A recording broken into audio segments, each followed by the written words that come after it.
Hello out there, and welcome to the Abomination Vaults. I am DM Steve. I will be your tour guide for the night. With me is we're 4 episodes in, and we're still unnamed, but, the TBD group. So say hi, TBD. Hi, TBD. Hola, TBD. Hello, TBD. Yeah, we've had a long week without trying to kill Elenir, but maybe we'll get back to it tonight. I don't know. Seems to be a recurring theme. That's how it is. You are the Kenny of the group. So if you haven't actually died yet. No, yeah. Honestly, even though you went down last week, it was Harmony that was really close to death. Because you guys just left the kid behind, which was pretty awesome. I don't know what you mean. Yeah, I mean, he's a great, shield. I mean, bard. One thing I think I can't do is I can't use soothe on somebody who is in dying.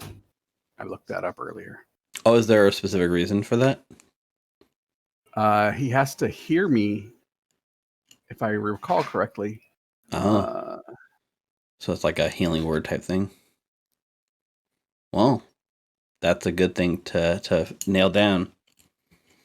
As I've been reviewing some of our older videos and like having a lot of people that comment on our videos, they're like, hey, I've been watching along. I just wanted to clarify XYZ rule. There was some stuff that I've been learning from our viewers. So if you're out there and you're watching a video right now and you see us make a mistake, just let me know, because I want to get better at the rules, because these rules can get quite complicated. When we were talking about the crit stuff, one of the guys commented on mine and says, if you do this and you do that and you do this, so I appreciate that. I can't remember what it was. I can't remember what it was, so it already went out your ear. One thing that was called out is when Elenir was being eaten by the maggot, and then it bit you and lashed on you, because the attack says it does the damage plus grab. What I've learned is the plus grab is not free. It takes an actual action to do.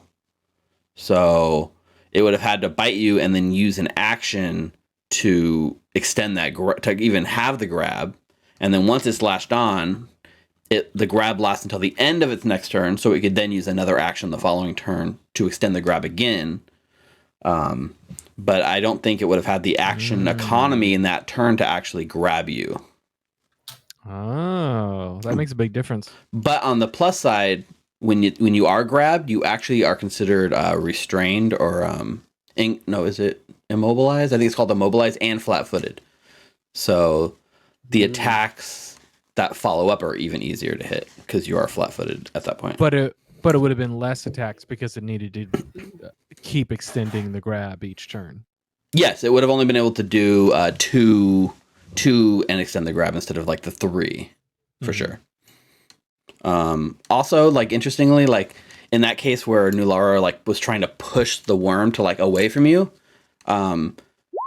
it could have theoretically gone the other way. Instead of pushing the worm off of Elenir, you could have maybe pushed Elenir off the worm, because I was like, well, if you just push your ally, they can like go, right? But then because it's latched on by the creature, if you push your ally and like move them out of a grab, then the target DC is the grab DC that they're currently under the effect of, instead of the fortitude DC of the monster you're pushing.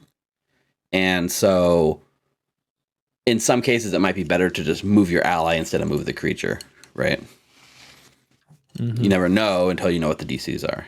But it was just an interesting thought experiment. So keep the tips coming. I've learned so much. I'm sure I'm missing lots of other things, but I appreciate all the comments that go on there. And as far as our follower goal, you can see it up there. Our goal is to hit 50 followers, and we're at 30 out of 50. So thank you, Missy Legs, our latest follower. If you're not following us, please do.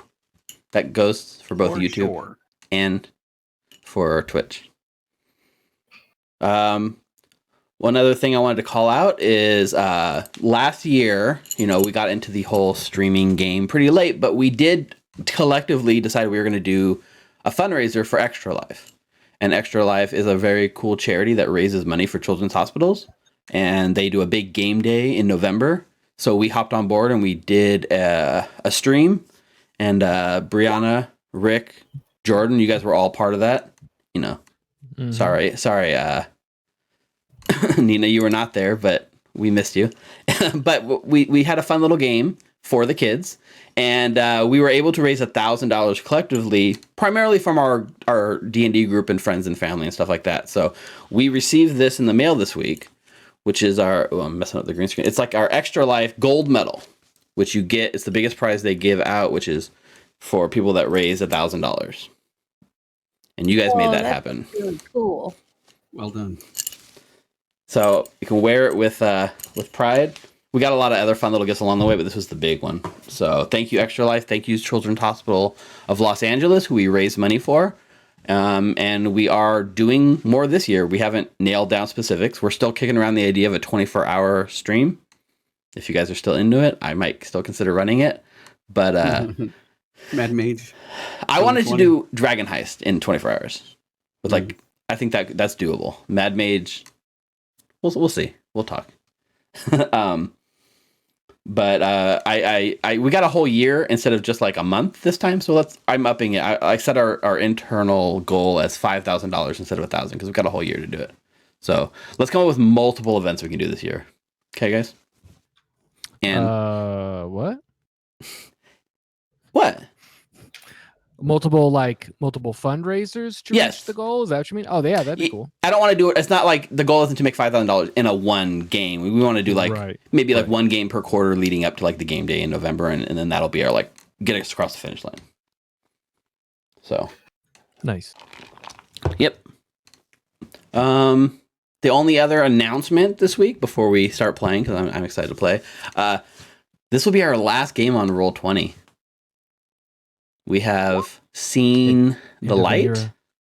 It is the end of an era. We spent, I believe, if I check my profile, something like 800 hours now. 1,200 hours. You got 1,200? I got 795. Dang, you got 1,200 this year? Yes. It's Tuesday game, Friday game. Yeah, about a year, and then you're doing like 4 a week. So, 748 for me. Nice, not bad. So Roll20 has been, it was a good platform for us to get to kind of learn, but I think we've kind of grown out of it, especially because they don't seem to support Pathfinder as much as I would like, as much as we would like. So we've already started messing around with Foundry. You might have caught our test stream on Saturday, which was a lot of fun.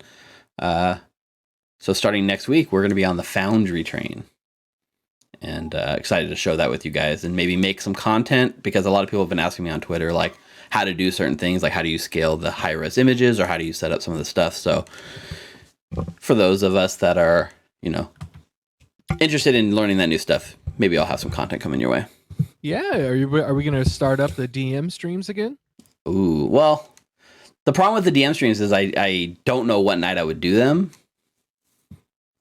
But I'd like to do the DM streams again. I miss doing the DM streams. Nice. I'll just TPK you guys in Avernus and we'll be good. What are the DM streams? My DM streams were when I actually stream my DM prep for the campaigns. Got it. Yeah, so in the past I've streamed a couple of hours of content of me setting up our Beyond Avernus campaign and the stuff I was trying to do, which in retrospect is hilarious because it all went out the window when you guys cast Windwalk. Not all of it, but you know what I mean. A big part of it is the first season. Yeah. So it could be cool to show people behind the scenes how I prep for this campaign. You guys can't watch it though. I guess you could, but you just wouldn't. You just would subscribe. Oh. No, you just would miss out on the fun of the game. I don't like spoilers, so I'd never watch it. I do want to give Brianna a round of applause for just converting an entire group of people to the Foundry religion. I mean, that was just incredible. Less than a minute of Googling. Please pay her, Foundry. Yeah, within the last week, we all bought 4 licenses, I believe, just off of that one recommendation. So give her her dues. Yeah, it's amazing. All right, I think we've had enough announcement. I think people are excited to see us play. What about you guys? No, my players don't really want to play. That's fine. I'm sorry. Listen, I know. I know you guys. That was a call to action for us. I know you guys haven't had the best days, It's been a long day for some of you, but it'll get better. Things always get better when you are murdering monsters. Yay. Let's go. Let's murder some. Oh man, we had one session of Torrance, and now Nina's a bloodthirsty barbarian. over Now there. New Lara is going to be renamed to New Lara. Ooh. All right, I'm gonna With a kick it over to fancy accent. our cinematic so we can hit the ground rolling. So don't go anywhere. We'll see you in just a minute. The lumber town of Otari, with its storied past and a fair share of sinister secrets, has been fairly quiet in recent decades. Over the 400 years since its inception, the surrounding area has been the launching pad for many famous adventurers, and as a result, most of the ancient ruins have been fully explored, much of their mysteries already solved. But when the mysterious Gauntlight, an eerie landlocked lighthouse, begins to glow with a baleful light, the people of Otari suspect it's an ominous prelude to sinister events. The call goes out for a new band of heroes to save the day. Those heroes are Aurelia Cartus, Come here, take a shot. Halarmony Higgins, Can I play something for you?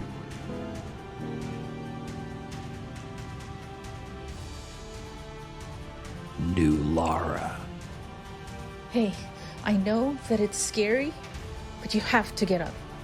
Okay? Take my hand. Ugh, very good. Let's go. Elanir Terran,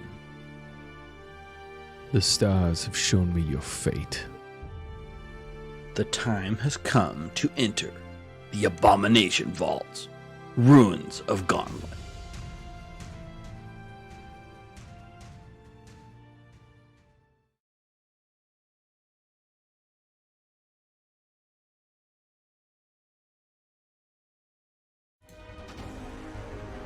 And we're back. So, it is time for us to head into the Abomination Vault. Well, kind of the opposite, because when we last left off, our group, battered, beaten, and almost murdered by multiple things, has decided, after making an ally with Boskrag,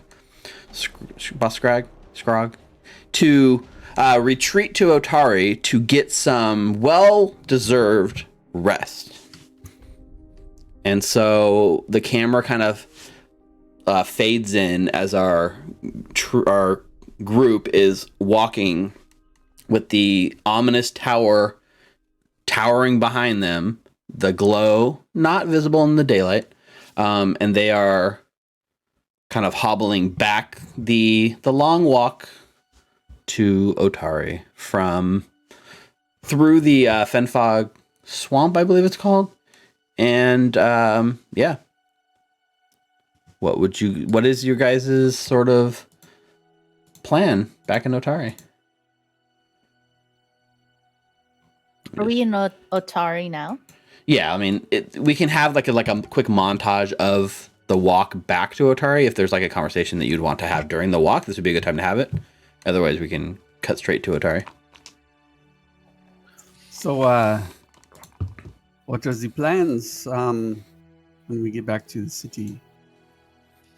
First things first, we should report to Wren and let her know what we found and the progress we've made, the secret stairwell that we found going deeper in, the strange alliance we made with the boss Scrag, and also we should let them know that there was a pitiful attempt at a town attack that we foiled. I feel like someone would want to know about that and maybe even pay us for the good deed that we did by foiling an attempt. I don't know. It's actually a very good idea. Would you want us to show her the map that was given to us by the quote-unquote king? It might be a good idea. I agree. Notoriety is always a good idea to have. You should stick with me if you want notoriety. Not that kind of notoriety, no offense. Well, there's a. If you guys don't mind, I just have to pass by the graveyard real quick, but I can meet up with you at the town square or something before we head over. I mean, like after Wren, of course.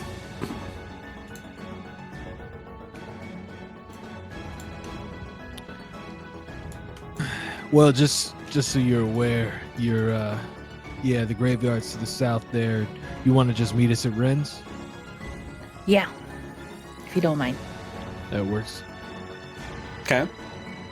So we kind of emerge from the swampy, foresty area, and the road does hit sort of like a split. One road leads back to town, and one road leads south to the graveyard. So, I believe, you guys go your separate ways, and the camera kind of follows New Lara towards the graveyard. So, New Lara, what is it? What's in the day of the life of New Lara? Like, what is she doing in this sort of like small bit of downtime? She'll find one of the mausoleums that she's been kind of squattering in Okay. for the past couple months, and she'll head there, drop down some of the extra things because I am encumbered a little bit. Keep her shield, sword, keep the necessities, and then check the corners to see if someone's there waiting for her. Okay. So you do this kind of ritual of like checking corners, looking around, something that we've kind of seen in the background of some scenes before. But it doesn't appear so. You're not here to ask me where I went? Hello? 10 seconds and I'll go back in to them. You kind of wait like the longest 10 seconds of your life, like each breath sort of drawn out, waiting for some voice to reach out to you. And the time passes without anything coming. For some mentor, you're shit. I'll be back. And then I head out and meet up with them at the town, at Wren's. Okay. So there's like the camera kind of like pulls up from the mausoleum, and you can see that the graveyard is like built on this cliff, like facing down over the whole town. And the cliffside facing the town has this very like rickety, it's well built, but still this kind of ominously scary winding wooden staircase that cuts back and forth down the side of the cliff and ends kind of near the Dawnflower Library. And the camera kind of cuts a shot across the top, and it's not a big town, but there's still a lot of business and a lot of locals here. Around this time, late in the afternoon, a lot of people are coming back from their jobs. Most people here work in the lumber industry, so there's a lot of like sweaty, splintery, plaid-wearing lumberjacks, and we have that like drone shot over the top of all the buildings. And near the top of the town, kind of coming around the corner, is the other group of you three moving just on the edge of town. So what are you guys doing? Is it morning time or afternoon? It's afternoon, right? It's about 3 o'clock, maybe 3:30. Got it. You guys got up like pretty early and went up there and did the dungeon delving for most of the day. So you made it back before dark. Nice. Not bad. It's only a 20-minute walk to the dungeon. Yeah, let's go to Wren's Wonders first. Okay. So the group of you swing by like Wren's place, and you can see she's got her shop set up. It looks like, actually, it almost looks like she barely opened like within the last few hours or so. And it's this kind of open air shop, and no customers whatsoever hanging out.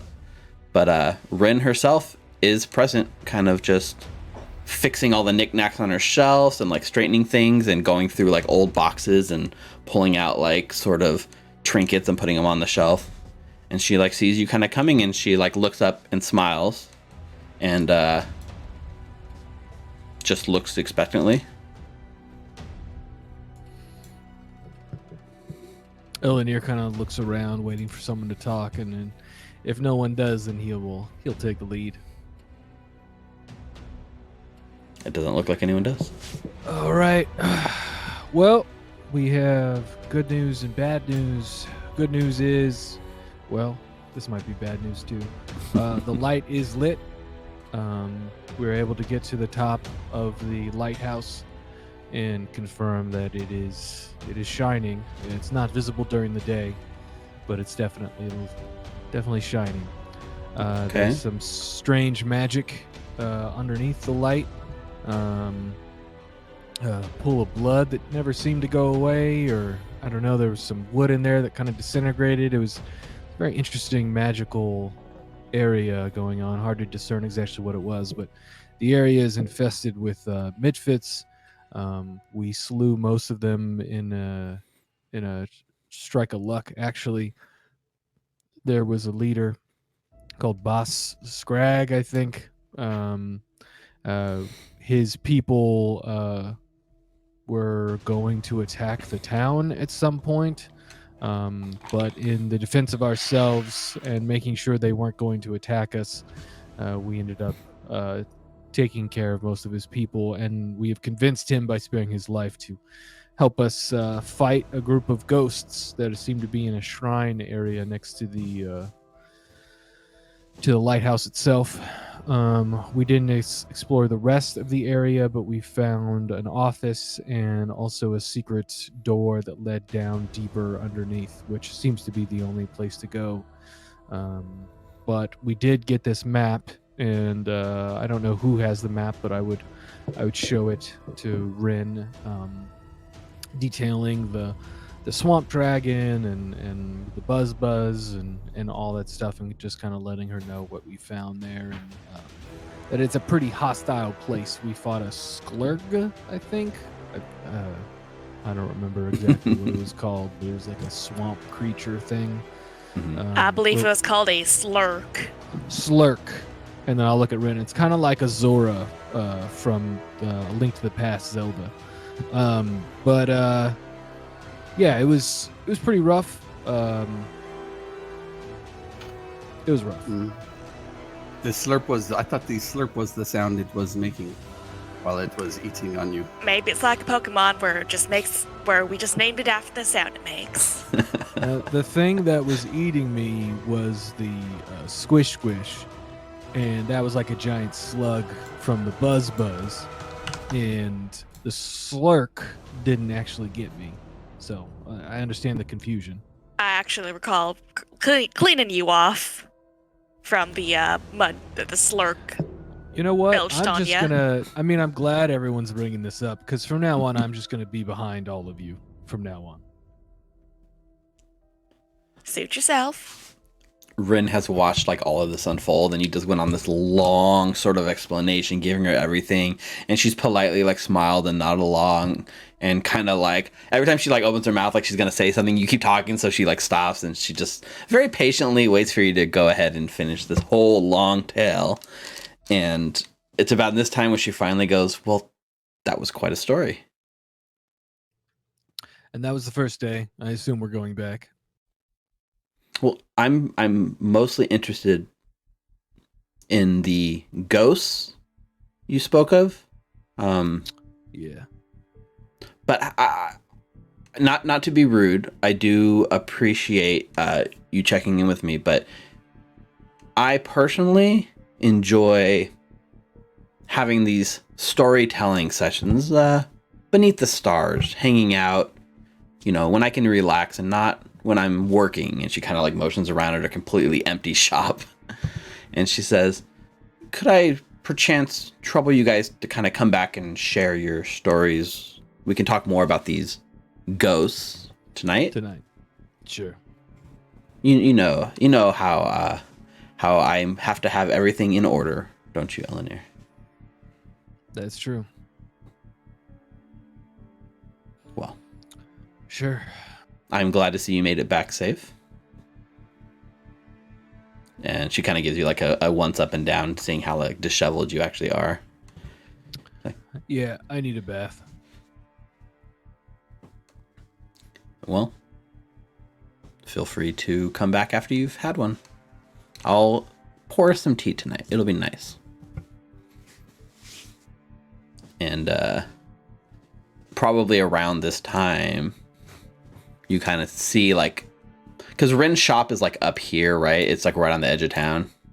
So like up on the cliff, kind of like walking, you see New Lara kind of taking the long path like down, coming your guys' way. But you know, Wren's asking you guys to come back tonight to follow up with her, giving you guys each basically the rest of the day to yourself. So what's your guys'? That was kind of a rough morning. Do you mind if we go to the Rowdy Rockfish? It was rough, and now you want rowdy? Well, the name is a bit of a joke. It's a very calm and quiet tavern. Oh, don't you hate fish though? I hate fish, but they have a really they have a cheap bath that you can rent. Oh, bath does sound so good right now. Yeah. I do think we'd all benefit from freshening up. Okay.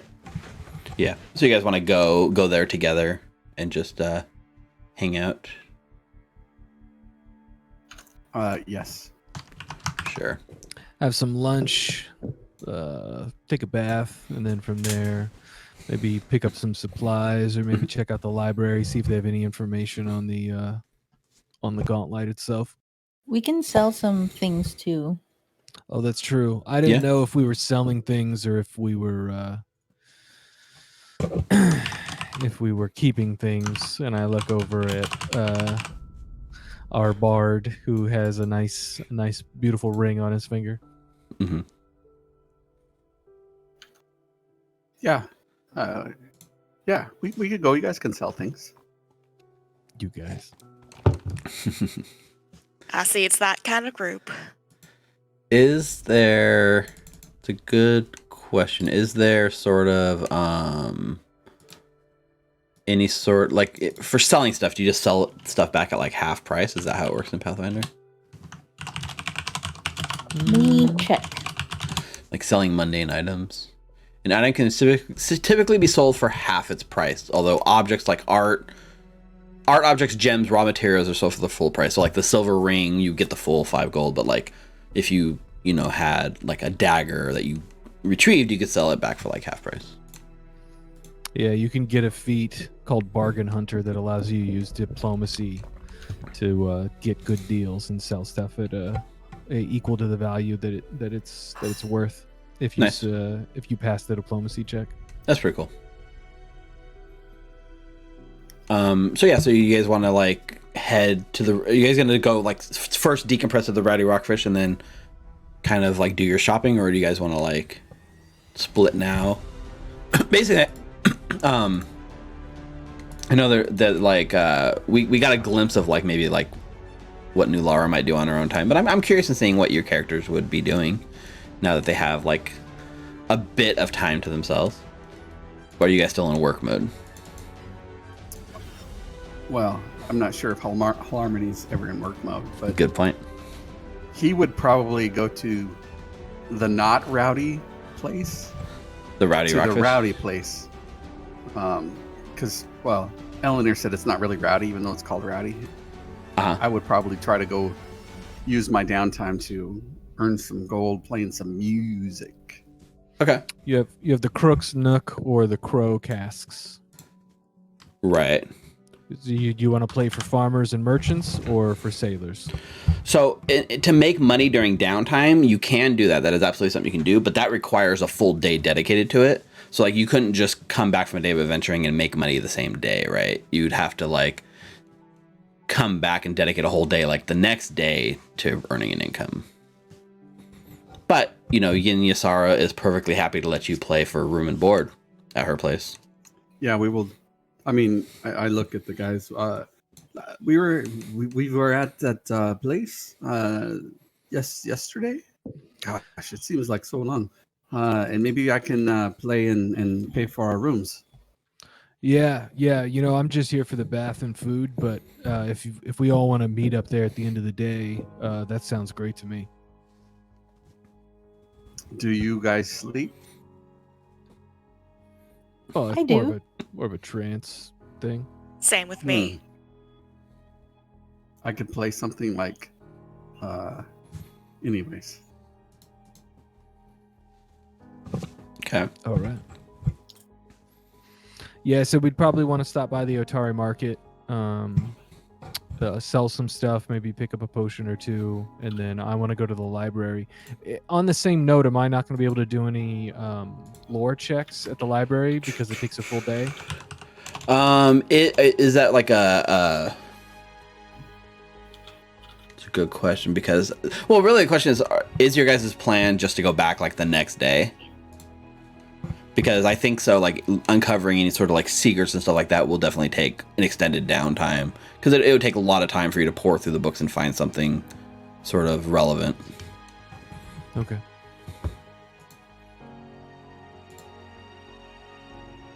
You could at least make, you know, we can get a shot of you kind of going to the library and, you know, talking with I'm sure you're probably already fairly familiar with some of the librarians there and the acolytes. Because the whole thing is basically set up as like a big shrine, and like half of it is dedicated to Saren Ray. Right, it's like the biggest sort of like deity there, and then there's like smaller shrines to some of the lesser, like more popular but still not as popular gods.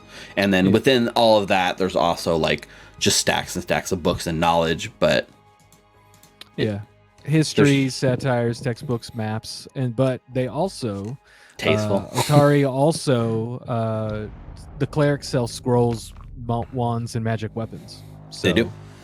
I believe. We want to talk to the High Priestess Vandy Banderdash. There's also a section in the back that's like marked with a rope that you have to go through the velvet curtains to get to. That sells mostly tasteful erotica. Yeah, I'm not surprised. So is that what we see, like Eleanor doing, like going to the library? Oh, you don't want to take a bath, right? Yeah, I'm taking a bath. I'm eating an early dinner, and then I'm gonna go to the library when I'm all cleaned up.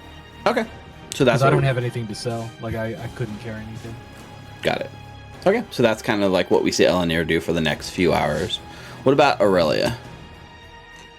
Aurelia is going to take a bath, and then rent out a room to tinker around with the alchemical objects that we obtained at the lighthouse and try to discern its formula so she could replicate it at a later time. Now, does that require an alchemical lab to do? That, I think... I'm unclear between the difference between the limitations between I'm not sure if there's any limitations on my alchemist tools. Right. I believe some things require like a full-on lab. We'll have to double check that. I mean, I searched the compendium on Roll20 for alchemical lab, and it doesn't exist. It's not. It was added in the November errata update. That's the weird thing.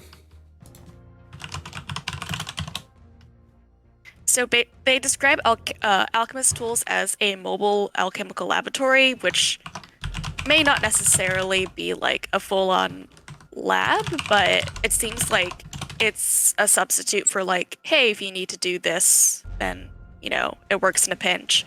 And like, I'm able to identify like certain things with my alchemist tools, so I would imagine, like with my crafting checks, I mean. Mm-hmm. So like, I would imagine I'd be able to do that with my alchemist tools. Yeah, because it says you need an alchemist lab to craft alchemical items during downtime. That's like the definition of an alchemical lab, but you're not really crafting, right? No, I'm just discerning the formula. So let's say this, right? You have like your little tool. You have like a little mobile kit, which is a lot of tools. But what you're lacking is like workspace, maybe some bigger equipment that really helps you with this. Much like I said to everyone else, right? In order to spend downtime to actually mechanically try to understand these formulas, it's going to take multiple days, like actual days dedicated to this, not like adventure for the day and then come that night and do it. So what we're looking to do here is mostly flavor and less like mechanical stuff. But what I would say is, like, in your sort of like asking around, there is an alchemical lab like in town that you're more than welcome to like share its space with. It's actually at the let me see, it's the third brewery, because we have Crook's Nook, the Rowdy Rockfish, and oh man, I don't see it listed on the legend. Unless I'm missing it. it should. I had this name I'll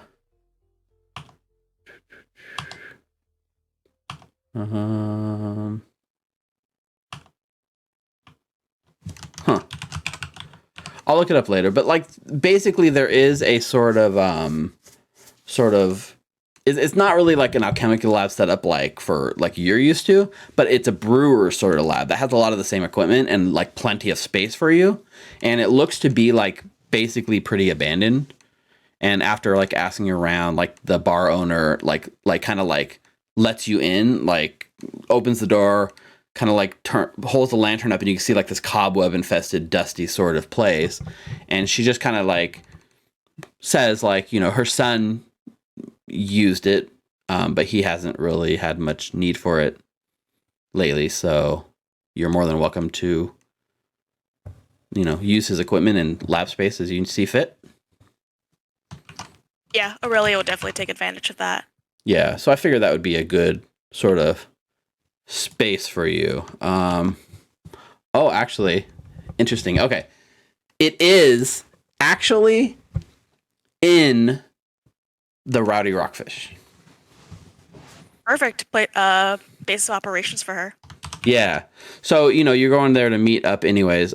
So the dwarf, the lady that like runs the Rowdy Rockfish, her name is Brelda Venkervel. And yeah, she kind of tells you how like she has the space. Her son used to love to like come back here and make like crazy alchemist how can I not say that word? Concoctions.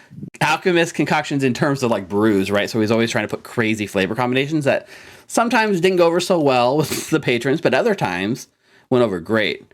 And it was the you know, she kind of like pauses when she's talking about him. You can kind of get a sense that maybe there's a bit more to that story, but she doesn't necessarily look quite ready to talk about it. But she's happy to see you, like kind of carrying her son's torch, I guess, and allows you to kind of set up your little alchemy lab here in the back of her shop. And that is the Rowdy Rockfish. That's number 17 on the map down here. Noted. Okay. And Hal. Yes, sir. So what are you doing over these few days? Like not few days, few hours, like leading up to everyone getting back together. Where are we gonna stay at? The Rowdy Rockfish? Where did we stay at before? You stayed at the Crook's Nook before. Crook's Nook. Okay. It's number 11 on the map, right on the bridge. So I'll go from the busier thoroughfares, particularly outside of drinking establishments or shops, and see if I can busker for some money, which will lead me into some RP when we meet back up. But I'll try to busker for money. And, obviously, I don't get any because of what we talked about a few minutes ago. Right. That's what I would likely do. Spending your time just like, so you go from like you're wearing like a pretty expensive ring, right? I'm sure you take that off, but like you go from like a day of like adventuring and putting your life on the line to like Are you like begging for money? Or are you like trying to do like 3-card Monte on the corner? Like what is your idea of busking? I'm just playing, I'm assuming. Playing music, yeah. Okay. With a little thing on the ground for a little tin cup Mhm. on the ground. I'd say flavor wise, some people do seem to appreciate your play and like toss a few like coins in your cup. But say to myself, not as much. Maybe Elinir knows a better place where we can do this. I should ask him when I get back. yeah, and like as you're like kind of like thinking that and finishing up, like Yinya Sara, the person who sort of let you play for you played in her tavern just the night before. She sees you like kind of out here like playing, and she says, "Harmony, is that you playing on the street?" Of course. There were some very nice people who gave me some money. Not as much as I was used to in Diobel. But perhaps I didn't go to the right place. I should ask my friend. She looks at you kind of like seriously for like a moment, like almost like contemplating if she's even going to like ask you what she's about to ask you, but she decides that she's going to ask anyways, and she does say like rumors on the street are that you and your friends are poking around the ruins. Is there truth to that? Oh, that's not a rumor. That is absolutely true. She nods, and she kind of like takes a step in and like lowers her voice just a little bit, and she says, "If you're looking for money, and if you have some time, drop by the tavern. I may have a business opportunity for you." What tavern? She looks at you like almost like she can't believe that she has to explain it, and she's like, the Crook's Nook. Oh yeah, I saw. It's been a long day. I saw my friend got eaten by a giant slurp, and you understand. This kind of calms me, so I'm gonna sit here for a little while and play some music. But I'll talk to my friends and maybe we come by. What was your name again? My name is Yinya Sara. And she like holds her hand out for you to like take it. Like not like handshake style, but like hand palm down. Definitely do the whole using my society. Give the forehead to the back of the hand and a deep bow. Okay. That's how Carolina's fat people. That's how. Yeah. Okay. Good. She like smiles and just like gives you like one last like smile look back as she kind of like goes off back towards her tavern. Okay. I'll sit there for a little while longer, see if I can get some more, and then I will head back and meet up with the group. Right. All right. And New Lara. So what would you be doing? You leave the safety of your graveyard to come down and kind of meet it back up with everyone.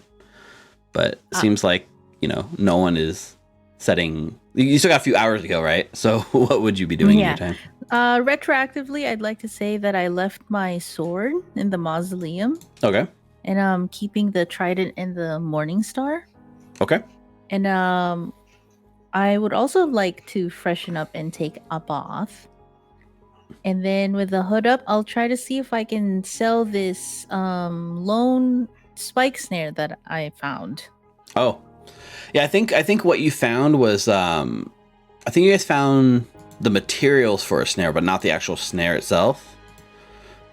But it's still, the cost. The materials is like the same cost as the actual snare. So I will take whatever money I could get. So it was a snare, a spike snare. Yeah, so it seems like you could probably get a gold and a half for it. Awesome. Okay.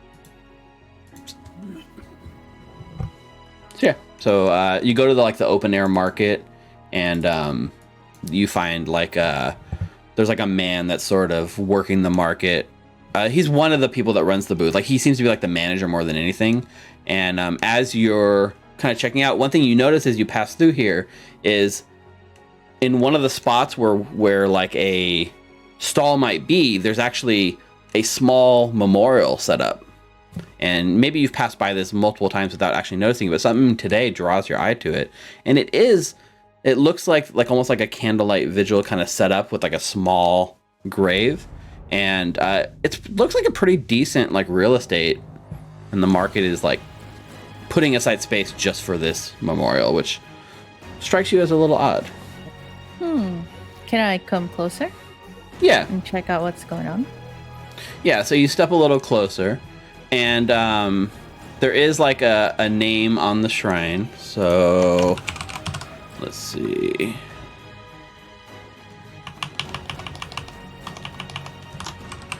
Let me see. The name on the shrine it says Ayla Lathanar. Is there anyone nearby? You kind of like glance around. There's plenty of like other like shops and like little stalls set up, but no one that seems to indicate that they are like connected with the memorial at all. I would like to just head to the nearest person and ask. I don't think I've noticed this memorial before. Would you know who this Ayla Lathanar is? They're like, oh yeah. And they kind of look and they point and they point you across the way, and you can see a man that looks dressed fairly nicely. And he is kind of tending business. He looks like a very like serious looking businessman, and he's going from stall to stall, like just kind of like making people like almost like checking up that all the stalls are up to code, right? And this stall owner points at him, says, that is Kilino. That he's the one that maintains his the shrine here for his departed wife. Oh, the other Lathanar. Okay, I see. Yeah. Can I come up to him? Yeah, you want to go up to the man? Mm-hmm. Yes, please. Yeah, so you go up to him and like he's like tuning you out, right? Because he's like just chastising, and he's got like a little ruler out, and he's like, you know that the rules say you cannot have more than 3 inches of beads hanging from the top of your stall, and he's like completely just like ignoring you, or like doesn't seem to have noticed you. Excuse me, sir. I just wanted to say that's a beautiful memorial you have for your wife. He kind of turns and like looks you up and down, and he's got like a very stoic look on his face, and he says, thanks. You're not one of them druids, are you? I don't know what they are.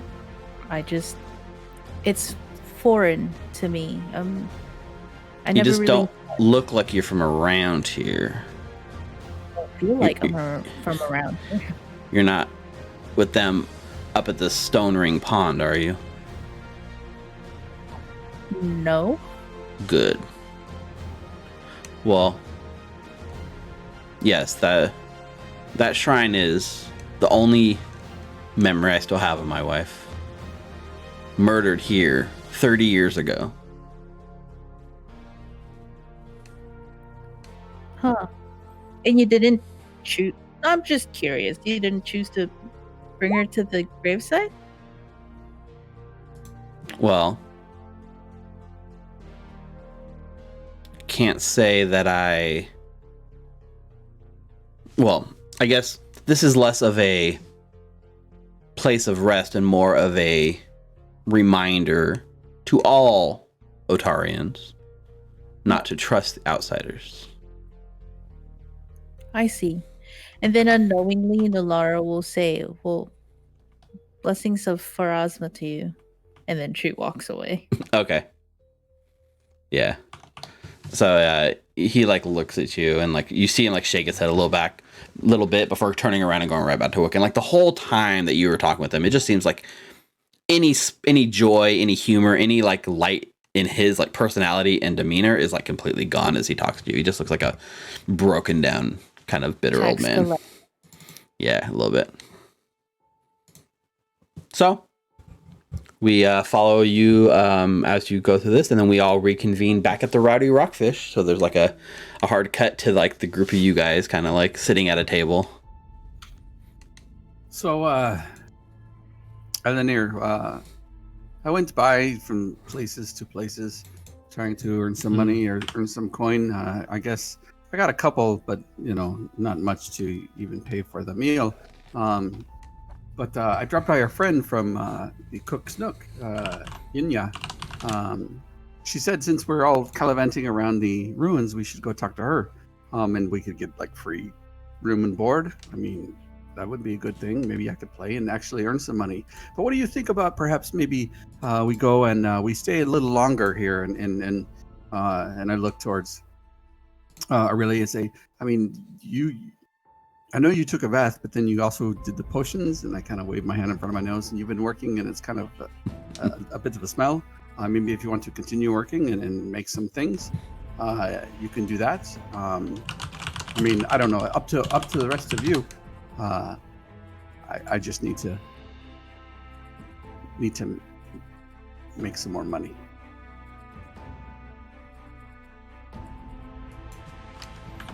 There's nothing wrong with that. I do want to talk to this person though and find out what they mean by that.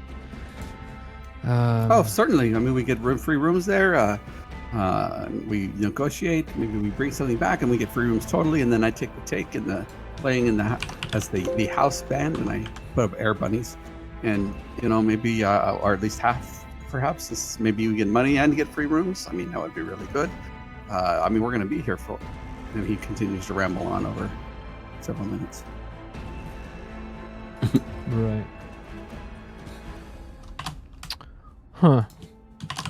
Well, I'm going to wait till he finishes. Here's the thing. A lot of people are going to want this information that we're finding there for a lot of different purposes, and not all of it for good reasons. There's going to be elements, both legal and illegal, and nefarious and righteous. So we should find out who wants what and for what purpose and what they're willing to give for it, because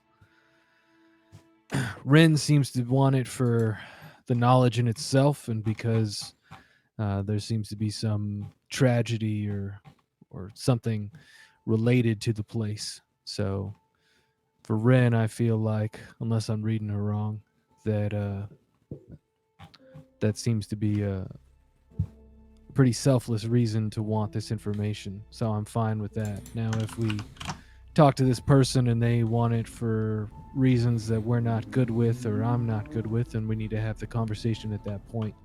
I agree, though. You need to find a place where you can practice your talents and earn some coin. I don't want to get in the way of that. I just want to make it clear that we're not going to get in bed with everybody who offers us some coin. I wouldn't think of it. I mean, my heart is for one only, but of course, that's why I said I did not commit. Unless if I commit, then I have to be on tour for years. That's not very good. Yeah, you didn't sign a contract, did you? No, of course not. Good. That's the free life of working out of the streets, and you make what you earn, but some how do I say, maybe holes in pockets. Maybe we stay longer and I earn some, but anyways, I didn't commit, so that's why I came and talked to you, because you know the place I do not know. Okay. I mean, I've been staying here a while, and I've had a chance to stay at all the different taverns and check them out, but I didn't establish any good relationships with any of the owners. Clearly, because you weren't with me. Well, yeah, no, I'm down to have that conversation. If it's all the same to you, I seem to have established a bit of a working relationship with the Rowdy Rockfish owner. She very kindly offered her space in the back for me to do my alchemical tinkering. Oh, that's very nice too. Very generous of her. Hopefully, once I am able to plant my roots here, I can maybe talk about renting the space and maybe setting up shop or something. And that's what I wanted to say, Eleanor. Maybe we spend more than a few hours, go to sleep, and then get up first thing and go. Maybe for me, first thing in the morning is like just before the sun is high in the sky. I don't know about you, but maybe we spend some extra time doing some stuff. It doesn't seem like we're in a hurry to go back to the lighthouse. I mean, considering what happened to you there, are you in a hurry to go back? I have to keep reminding myself that you're a musician. I mean, I am interested in checking out this place. I as long as Wren is involved in my own history with what brought me here, I want to find out this information as quickly as possible. But if you want to take a day, maybe I can use that time to hit the books at the library.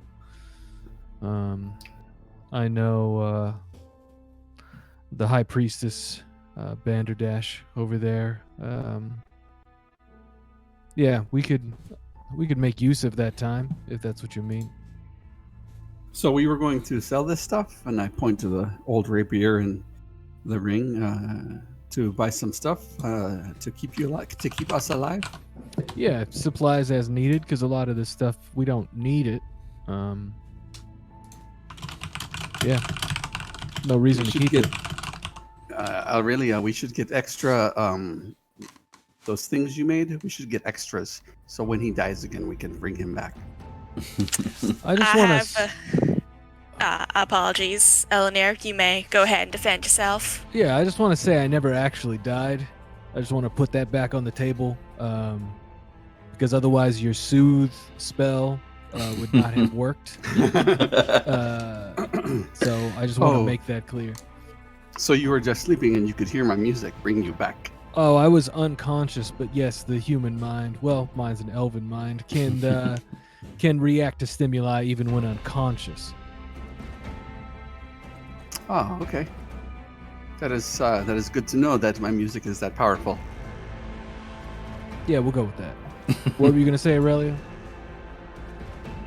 I should be able to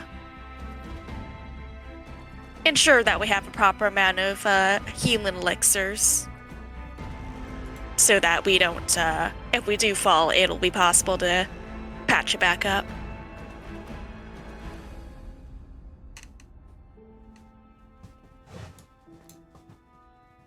Where is the conversation taking place?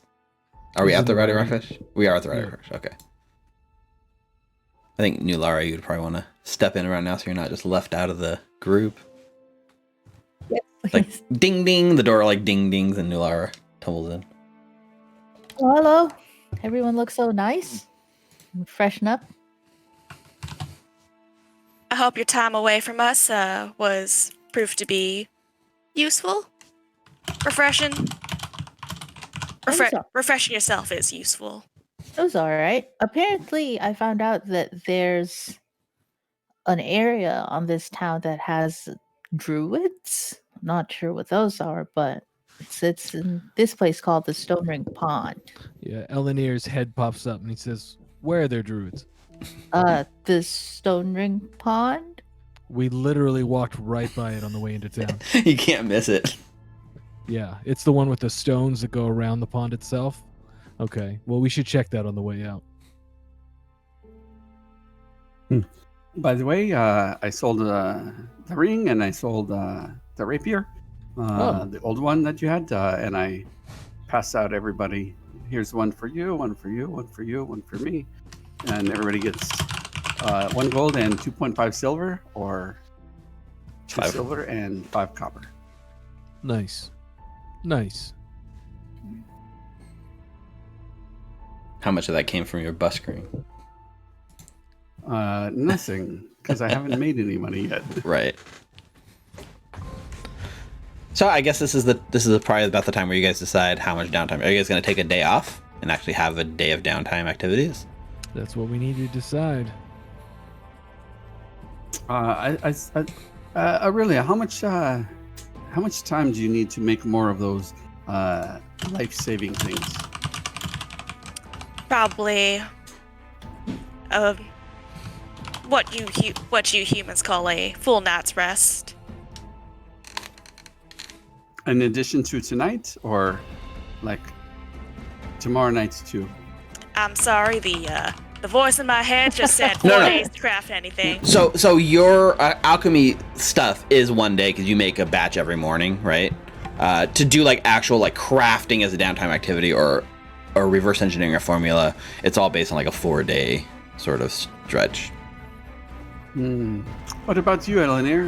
How many hours are you going to read those books? I mean, I can read some books, but it's typically just sheet music. I can take as long as needed. I don't know. I'll wait till the voice in the sky finishes his typing and searching, and then I'll let you know. Are you talking about like, I think you could do like a day of research, right? I'm Yeah. pretty sure research is just a exploration activity. Yeah, so a day, you'd be able to make a check during a day. Yeah. So for each day that Aurelia is working on her concoctions, I can do research on all manner of topics. Maybe we want to check out the Gauntlet itself one day. The next day, I can look up some information about dungeon diving, any tools we might need. I can just gain as much information as I can while we're doing our thing. Nulara, you want to go back right now? Or we want to wait extra day? I want to make some money, a little bit at least. It I'm might thinking be. of. Sorry, go ahead. Oh, I was just gonna say, since we're talking about taking some days and we've got some coin here again. Thank you, Hal. I didn't expect you to go out and take care of this for us. There's some items we might want to pick up. You know, a compass, a crowbar, flint and steel. You know, maybe a grappling hook. What else? You know, lantern. I don't know if all of us can see in the dark. What do we need all that for? Oh, we're going down. We're going into the dirt. Oh, I got I have a flint and steel and a couple torches. Right. That is Same. right. As do I. A crowbar would be very beneficial, though. And if you guys have a list in mind while you all are doing your researches and crafting, I could go ahead and go around town to buy these things for us. I was also planning on, as I look at Hal, I was also planning on earning some money, actually. I'd like to buy us some healing potions in addition to Aurelia's life-saving potions. Elixirs, I mean. For your shield and for if we get a lantern, we're gonna need some oil, but we're definitely gonna need a repair kit in case your shield takes any more hard hits. Right, correct. Right, the repair kit. I forgot about that. 10-foot pole. I mean, survey map. We can take a map with us the same way that Scrags did and keep track of where we're going so we don't get lost. I'm writing this now as we speak. I can shoulder some of the costs. If I need any more money, I'll just come in and ask you guys. But I feel that like after a day's work, I'll be able to afford all of it. Well, here's the thing. We're gonna have at least 4 days if it's gonna take as long as the voice in the sky said to make some concoctions. So why don't you hit us up maybe on the second or third day, and then we can take your list when you know how much everything costs, and we can pull the money together if needed. You know, all of us can put in some gold. Sounds This like is a plan to me. This is a party effort, so one person should not bear the brunt of the costs. Agreed. Also, just to be clear on the 4-day time frame, that's only specifically using crafting to make like anything outside of her alchemy abilities, right? So like if she wants to make, what are they called? Just minor healing potions or some lesser healing potions, whatever they're called. Any item takes up to 4 days, and you can craft something. You need at least like half the cost of the gold up front to start crafting the item, and then after 4 days of crafting, you can pay the second half difference, or spend extra days to reduce the total cost. So if you spend like 4 days, you could craft anything at cost. If you spend like, 6, 7, 8 days, you could probably craft something at half cost. So crafting something is like a big time investment. But part of being an alchemist is just making potions every morning as part of your morning, like preparing spells. You prepare your alchemy stuff. So you could do that without a 4-day downtime. But I guess the big thing is, do you have the money to front crafting whatever you're planning on crafting? I'd have to double check. Because what would you do use the 4 days downtime to craft, or are you talking about reverse engineering the formula or crafting something? I was more interested in reverse engineering formulas. And what was that item that you had that you were going to reverse engineer? Probably lesser comprehension or lesser skeptics. We should do both if possible. How long? Well, how 4 long days would that each. take? Is it 4 days? According It's to the 4 rules? days. It's the same amount of time as crafting it to deconstruct it. So Comprehension Elixir costs 7 gold. So you'd have to put up 3.5 gold in raw materials to start crafting. And then after 4 days, if you succeed on your check, you can pay the other 3.5 gold and, basically have figured it out. Actually, you're talking about understanding it, right? Yeah. Not Like crafting. adding really it crafting to. it. Sorry, I'm so sorry, but just adding it to your formula book, right? Like that's it, not Yes. making it. Yeah. So to understand a formula, you can try to reverse engineer a formula. It uses the craft activity and takes the same amount of time as creating the item would. You disassemble the item, and then after the base downtime, you attempt a crafting check against the same DC it would take to craft the item. If you succeed, you craft it back at its full price, and if you fail, then you are left with raw materials and no formula. If you critically fail, you lose the materials and no formula. So if you succeed on the crafting check, you get its formula and you rebuild it as part of that 4-day sort of thing. What level is the item? Level 1, I think. Then it's only 1 GP for the formula price. I think According to this formula chart table, Right. 613. if you were gonna buy a formula, it would cost 1 gold. But to So take the thing and the reverse Okay. engineer it seems kind of weird, right? yeah, then if this is a level 4 settlement, she could just buy that formula for 1 gold and not waste this time or money. It's a good point. Yeah, like I think But this what- reverse what- are you engineer sure- stuff is are- if you're not in a city. You know what I mean? If you're not in a place That's where you true. can buy the formula, then this is what you would need to do in order to put the formula in your book. That's true. I mean, you are capable of buying all the formulas you need. So wait, we're talking about a Comprehension Elixir, which is lesser elixir is at level 2, and the greater one is an item level 7. So Oh, so the level 7 wouldn't be in this town because it's a settlement level 4, right? yeah, except for it sells adventuring gear up to level 10. So Ooh. consumable stuff are up to level 10. So I think that would count. Yeah. Nice. Yeah. So what was for formulas? So it was a formula To buy it, the level 2 1 is formula would be a 1 2. GP. It's level 2, so it'd be a 2 Yes. GP formula. 2 GP. So you can either spend, you could buy the formula for 2 gold, or you can reverse engineer it for 7. 3.5 up front, and then 7, right? If And you then basically possibly spent 7. more time, like you could reduce the cost by spending more time. So if you spend like extra days, you reduce that cost down. So you could make the formula for 3.5, but you could just buy it for 2 as well. So in that case, realistically, if you think about it from that way, it makes more sense to just spend the 2 gold and buy the formula. Yeah. I'm gonna have to agree there, especially because that means we don't have to spend so much time in town. Like we could just take a day. People can work their jobs, maybe make some extra gold that will help pay for the adventuring gear that we need, and then I can do some research and I guess that frees up Brianna. What do you want to do with that day? She'd probably just be I don't know, if it's just flavor wise, she'd probably just be studying some like new formulas or something like that.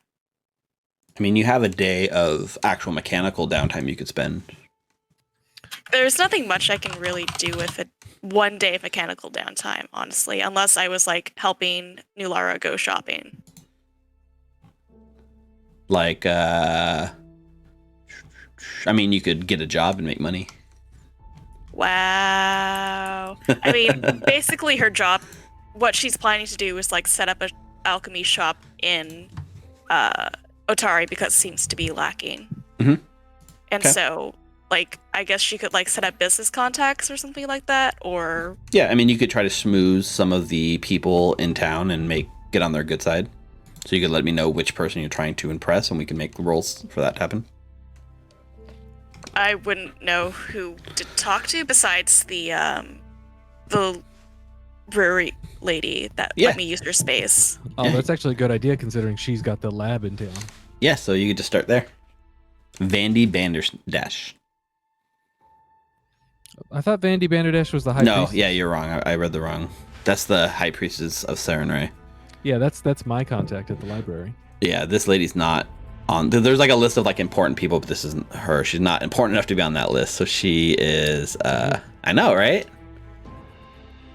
You gave her a name earlier. She has a name. I'm just scrolling through it. Like, the third tavern we didn't know about is called Crow's Cast, by the way.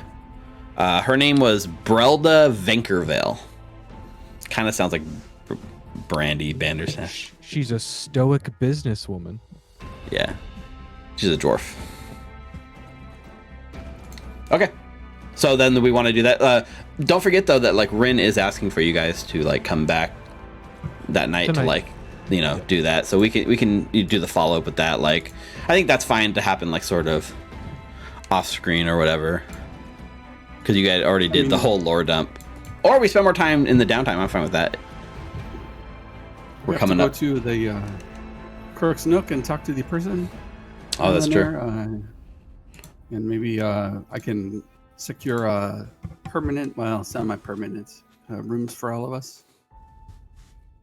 Yeah, let's how about we do that, and then we'll go to break, and we'll come back, and you guys can actually do your downtime rolls and see what you guys get and learn in your downtime.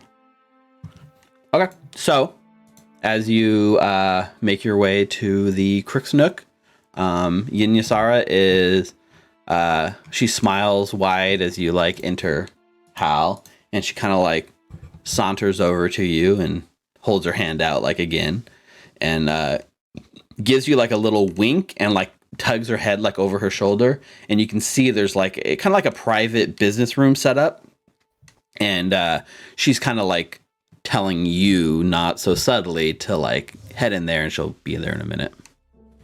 Okay, come on guys, let's go. Yeah, sure.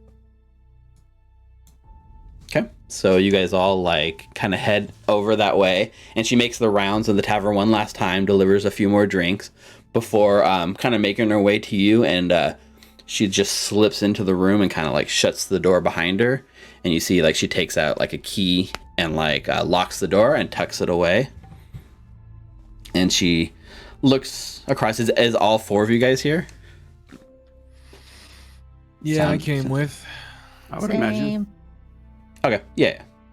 So she smiles wide, and she says, I apologize for the, privacy, but you never can tell with prying ears who might be listening, even in my own establishment. So, as Hal might have told you, I have a business opportunity that you may or may not be interested in. A few weeks back, some of my employees took a job where they were investigating rumors of treasure in the dungeon beneath the ruins. Unfortunately, they haven't been heard from since.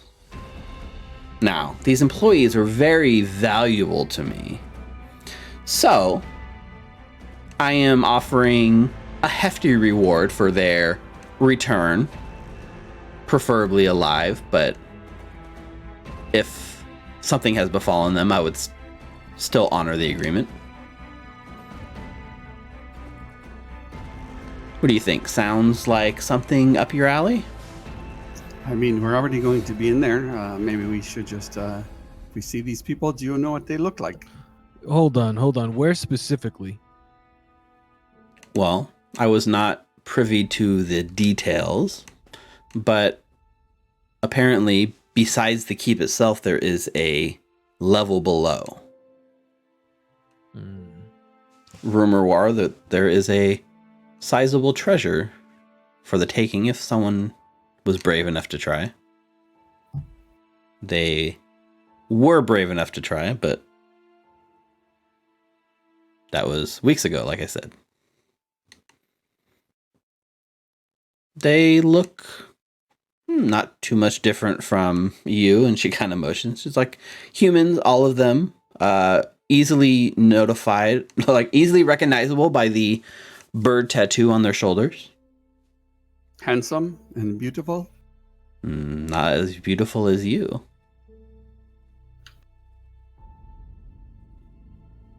Ooh. Okay. I am spoken for. I appreciate it. But Oh, she turns and she looks at Nular and she goes, "Oh, I am sorry. I do not mean to encroach on your man." no, Oh, nothing no, like no, that. no. No. Okay. Elinir, notice how quickly they both deny it. Mm-hmm. That's suspect. Yeah. I think he doth protest too much. I mean, maybe since we're going down there, we can take a look around for your friends. I mean, we're going to be there already, right? Exactly. And if you happen to find them and return them to me, I'll be very happy. I do have a d- question. Oh, sorry, Sure. go ahead. What if when we go down there, Oh, I don't know. What if when we go down there, your friends are dead? Yeah, that's what I was going to say too. That is that's adorable. that that is okay. I if they have met their end, which seems likely given the fact that they've been gone for weeks, then simply bringing me back their bodies would be enough for me to pay you your reward. If they're alive, I would much rather them you know, free them from whatever jam they've gotten themselves into.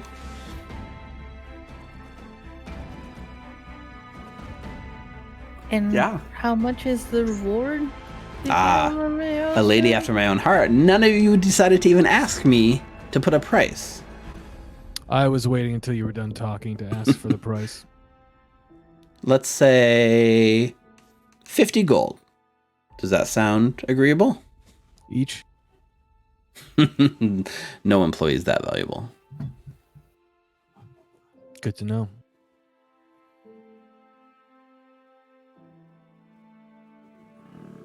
Let's say 50 gold as a base, and if you can retrieve them alive, perhaps a bonus. And what about Okay. the treasure? Well, perhaps they Possession found is it. 9/10 of the law. If they have acquired the treasure and are still alive through some miracle, then, you know, the treasure does belong to us. But if they fail to find the treasure and you were to get your hands on it first, well, as your friend said, possession is 9/10 of the law. Yeah, we can do it. We're going to be there. We find them. Very good. That's What I all. want to know That's is, all I can ask for. I would like to be able to play again tonight, maybe tomorrow, in the main room, common room. But I'd like to, in addition to getting free room and board for me and all my friends, you know, take half the split. I mean, it was a wonder that they didn't throw more money at me when we were last here. If you're looking for a paying job other than this 50 gold bounty I'm willing to pay you, there is a way to make an honest living, sure. I mean, just for the day, tonight, tomorrow afternoon, maybe. Sure. So at this point, Elanir removes his hat and kind of scratches his head, and everyone sees that there's a small owl sitting on top of his head, and it gives everyone a little bit of a look as he scratches the side of his head, and then he puts his hat back on, and then he holds up a finger and he says, "Hold on, did I miss the part where you said why this treasure belongs to you and your friends, your employees?" Sorry, I got distracted by your Discord messages. Say that again. Did I miss the part where you explained why this treasure belonged to you and your friends? Oh, Only if they have it when they found it, I think. right. Oh, If- right. Yeah, if They're alive. yes, if I And missed what the treasure was. there was no specifics, I was not privy if they had more information than they shared. Just that a grand treasure awaited beneath the keep. Okay. All right. And what is the bonus going to be if they're alive? We haven't talked about that yet. Well, do we need to put a price on the bonus? I mean, how much do you value an employee's life? We Well, prefer 50 to work gold, with obviously. specifics. Well, 50 gold was for the information, wasn't it? If we found him? Well, preferably bringing them back alive to me so I can make money off them. But, Right, but I heard 50 gold dead or alive. You didn't specify alive for the 50 gold. well, if I told you 50 gold alive only and you found their bodies, would you even bother telling me? Probably not. That's why we need to talk about that splitting of the hair. Okay. I will put a 5 gold bonus for each employee returned alive. So that's 50 gold plus 5 for each alive Yes. employee. For a total of Alright. 70 if they are all returned. That makes much more sense. Appreciate it. You may want their names. Although, Of course, I figured you were going to give us a sheet of paper with their names and descriptions so we know not to kill them on sight. well, if you see humanoids down there, maybe don't kill without talking first. Anyway, their Depends names on are who you- Gorul Vetters, Shad Nunder, Porvon Stas, and Ziskali Theed.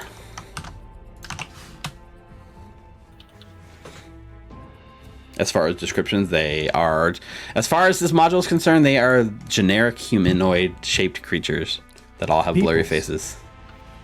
They're people. Yeah, there's no Sounds familiar. there's no like sort of specifics. The one thing she says is like, if you want to verify that they are indeed one of my members, like one of my employees, The look bird for the tattoo. bird tattoo. Yeah, Where's it at on the body? typically the shoulder, although it can vary. Front or back? Back. Good to know.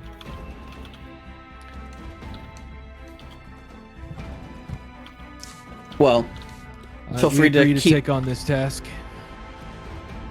It's a deal. I am assuming anyway. I look around at the table. I mean, if we don't find them, we don't find them. If we find their bodies, we still get paid. It seems like a good deal.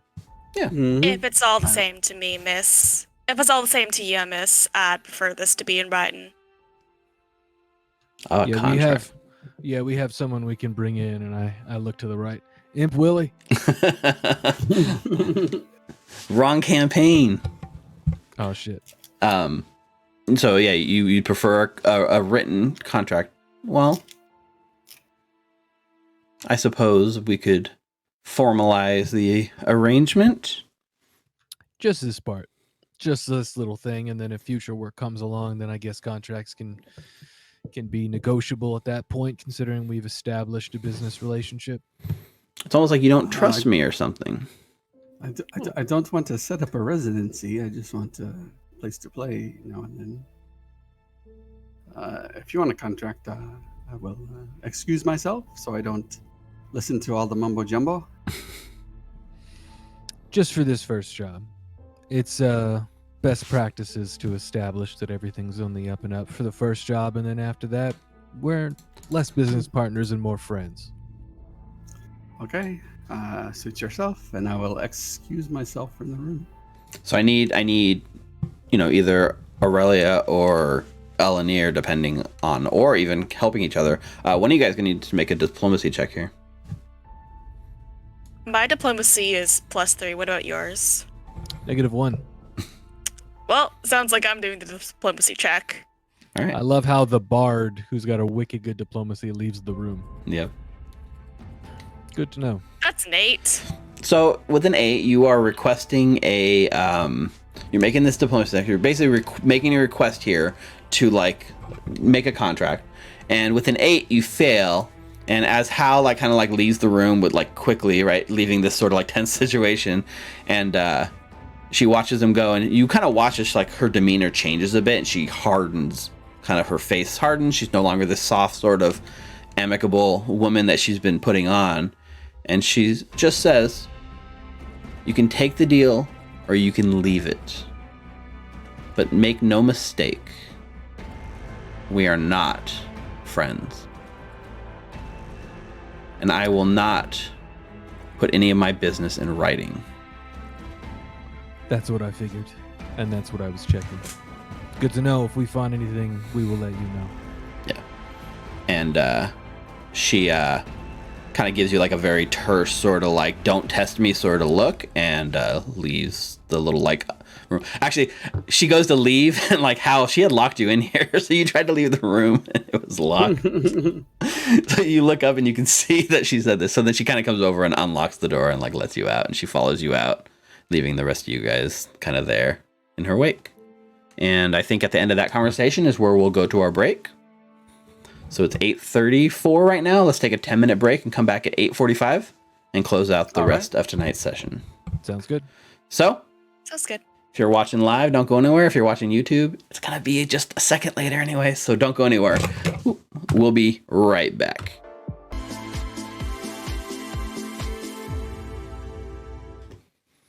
Welcome back out there, everyone. Hope you had a good break. I went and got myself a cup of coffee so I could stay warm on these cold nights. Not as cold as Texas, unfortunately. Hopefully Tyler's doing okay out there. So, we are kind of going to go ahead and do a day of downtime. Because, like it was pointed out, there's no specific time constraint, so to speak. I mean, there's some people that have been missing for weeks, and a lighthouse that's glowing, but as far as you guys are aware, there's nothing that says you have X amount of time to complete your job. So what are we doing for this downtime? I guess we know what Hal's doing, which is making money, a step up from buskering, right? So you go, we got a place.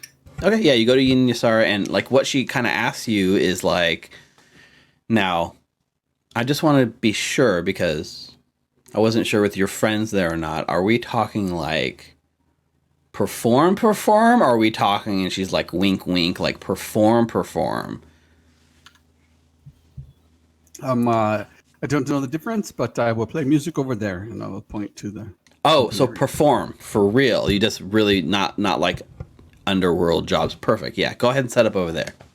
And why don't you give me your performance check to see how you make money? So the DC is 15. Oh man. I'm gonna hero point that. Use your hero point on your downtime activity.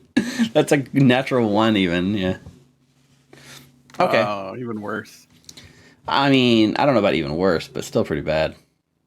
You rolled a 1 and a 4?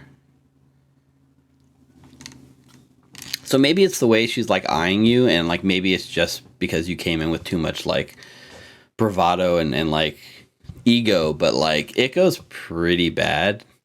So with the failure, you actually perform shoddy work and get paid the bare minimum for your time. So instead of the 2 silver that you were hoping to earn, you are actually paid 2 copper. Like, you made less performing at the end of the night than you would have just buskering on the street, probably. And Yin Yasara, it almost looks like you've dropped like a peg in her book, and she's just like, you know, you literally drove customers away, Hal. We might have to reconsider our working relationship. And she slides like the 2 copper over to you. Perhaps it should just remain working. You were leering at me over the bar over there, and it was making me nervous because I am spoken for. Although you are a beautiful woman, I think. For most of those people who are in here, I am a young man, and I have a young lady already. So I don't think she's here right now, is she? Maybe there's other ways we can find. Maybe there's other ways you can earn your pay. like finding your friends in the ruins. You got it. There's that like long, like deep, like, yes, of course that's what I meant. And so poor Hal, did not go so well for you. All right, let's cut over to Elenir. So Elenir, you are researching in the library. So what is your focus? Like, what is your topic that you're going to make like a recall lore check, and you're going to get a pretty sizable circumstance bonus based on like being in the library and stuff. So what is it you are trying to figure out specifically? I'd be rolling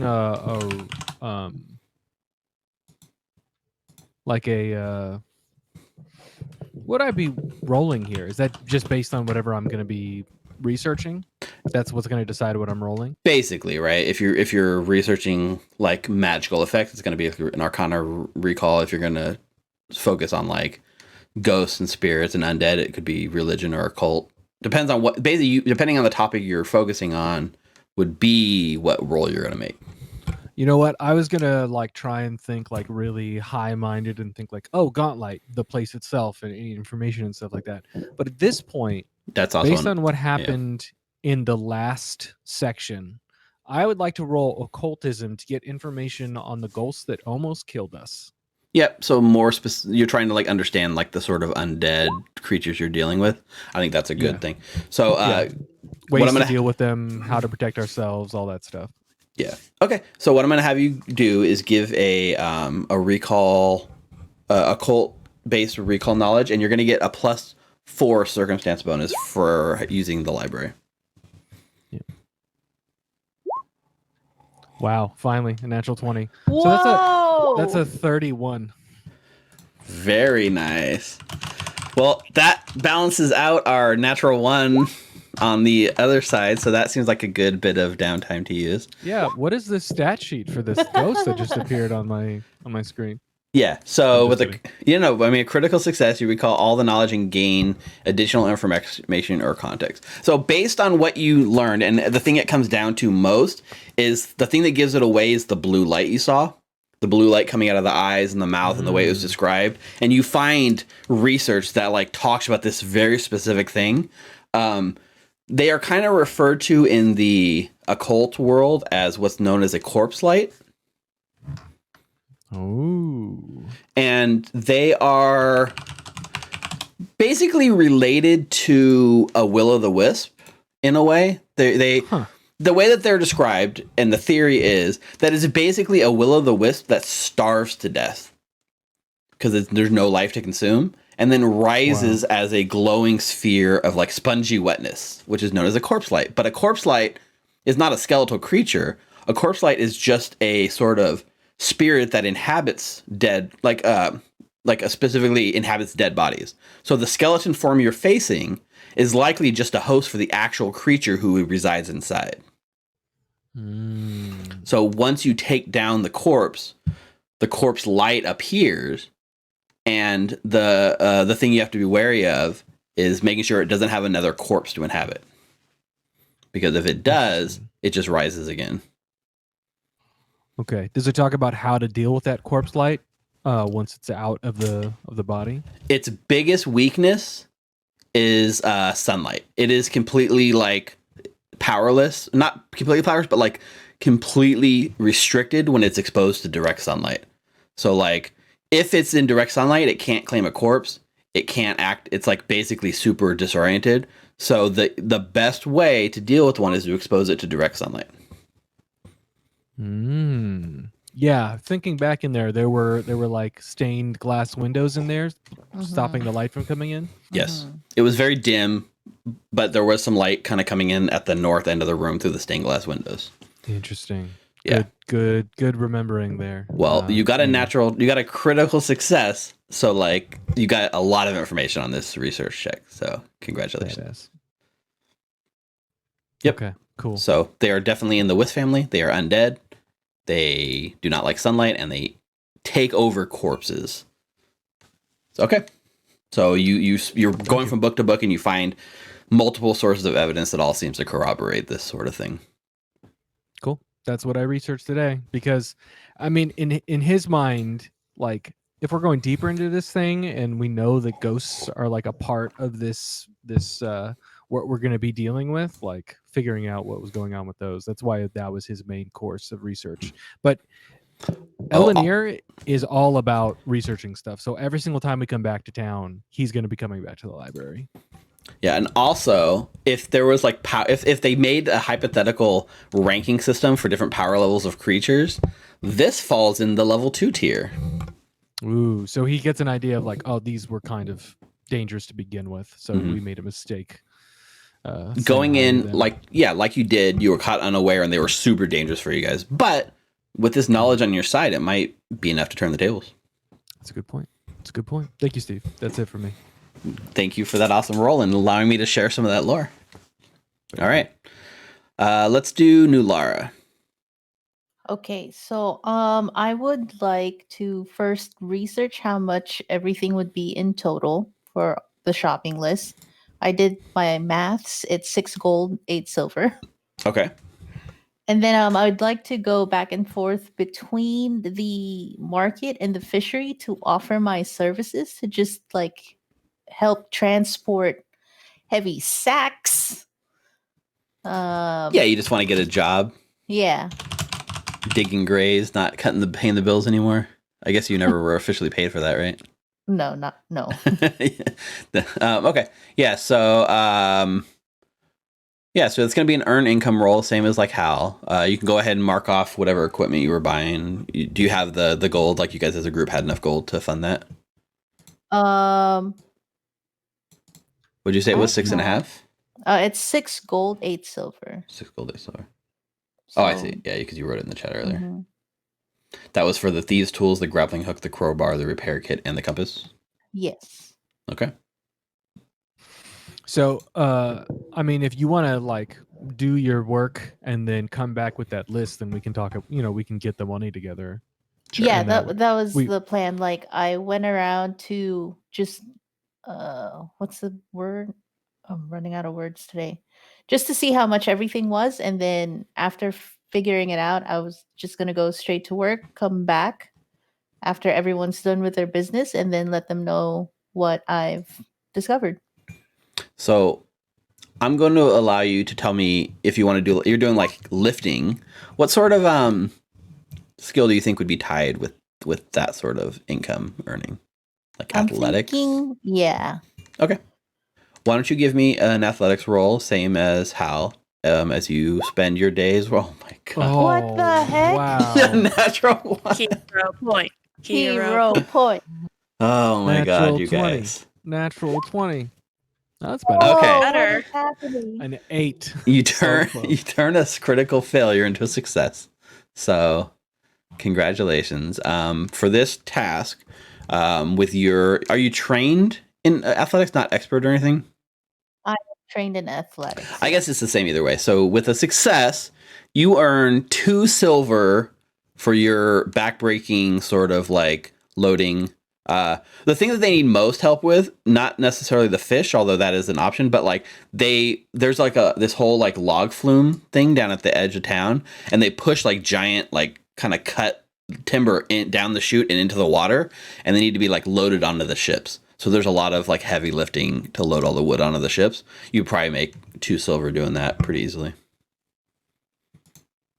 More money than I've ever earned. Wow. Congratulations. So yeah, good And job. then I'll go back to the team and let them know, hey, it's 6 gold and 8 silver pieces for our shopping list. Okay, here is what I made today, and I hand 2 copper, and then I say, okay, Oh no. and here is, and I start counting out all the silver, and I'll give you 60 silver. I would give you more, but I only have these other shiny ones, so I'm going to keep them because they look like they're expensive. Thank you, Hal. It's still 10 silver for 1 gold, right? Yes. Hal, this is too much. Well, I mean, I would have to keep him alive, and I point to Elinir, and we got some stuff that you can break down with, and I point at the crowbar, and that will help you climb things, and I will cheer you on. You know, since we're all sitting here, I actually have a question for you, Hal. I appreciate the patronage that you're giving to the group, and the you know, I was willing to pay a bit for the items. You know, I thought we would all go in equally. It's interesting because you're willing to donate your gold, but anytime there's a decision that involves you and you have to invest something, you seem to leave the room. The instance where you were locked in the room with us is the most recent example. So what's going on there? What do you mean? You left negotiations when we were asking for a paper contract for something I that don't. you for something you negotiated, I might add. I thought you had to be like give and take to be negotiating. She said, "I will pay you if you find my friends." I said, "Okay." It So really is you guys wanted to do. oh my goodness. Bless You his guys heart. want to like come up with all this other stuff that is not music to my ears. But I would be more than happy to buy stuff to keep you alive. I mean, to help us go down into the ruins. Right. You see where I come from? It's more of you make money by performing your talents. I mean, my parents, they went to Absalom, and they're now like the teaching a school for that one of the lords and ladies owns, and they teach his children during the day, and they make money just by making music. That's what I do. Although this town isn't very good about making money for the music, of course, but I mean, you've been here for a while. Maybe you know a better place than in front of the other places that I was. Probably the not. Crook's Nook. Yeah, probably not the one owned and operated by what seems like a criminal enterprise, which is why She was giving me the GBs, and I think she was meaning it for you. No. Looking me No, over the bar and saying Nope. something. Definitely not for me. I could have swore it was for you. You guys were Nope. having that heated negotiation in the room. We literally weren't there, so it had to have been for you. We weren't there when she was looking at you that way. And when you tried to leave, her demeanor changed. Like I don't know if she's got the sweets for you because you're an adorable 18-year-old musician from Absalom, and maybe she's got a soft spot, or she looks at you like you're like a snack. I don't know. Pace of 8. Yeah, so she is definitely a criminal, which is why I asked for the contract. If she was on the up and up, she would have signed something, but she made it very clear she wouldn't sign anything, and that's what I wanted to find out. So if you want to go somewhere else, I suggest not the Rowdy tavern, but there's a third one, and you can go there and you might have better luck. Because I mean, why not the Rowdy? I can play some music for Aurelia and have her calm in her life-saving or Elinir life-saving potions or whatever she's making, and we can, I can like a backdrop where she can concentrate, like soothing, almost like music in your ears. Well, I don't know if you're aware of that, but the lab is not in the main room. The lab is in a separate room, so you wouldn't be playing for her anyway. But you're definitely welcome to ask the proprietor of the Rowdy Tavern. Which, speaking of, let's do a quick cutaway to Aurelia on her downtime, trying to win over the affections of the bar owner, right? That's what you decided you were going to spend your downtime on? Yes, sir. Okay, so why don't you give me a diplomacy check? Let's go. Give me a second. This is...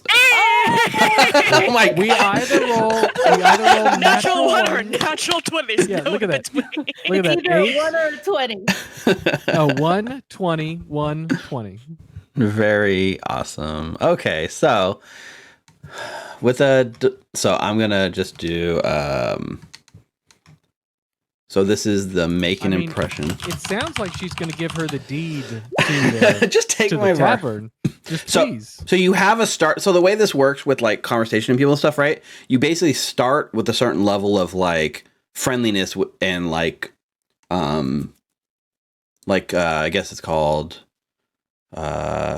attitude. They have a certain attitude towards you, and with the critical success, you improve that attitude by 2 steps.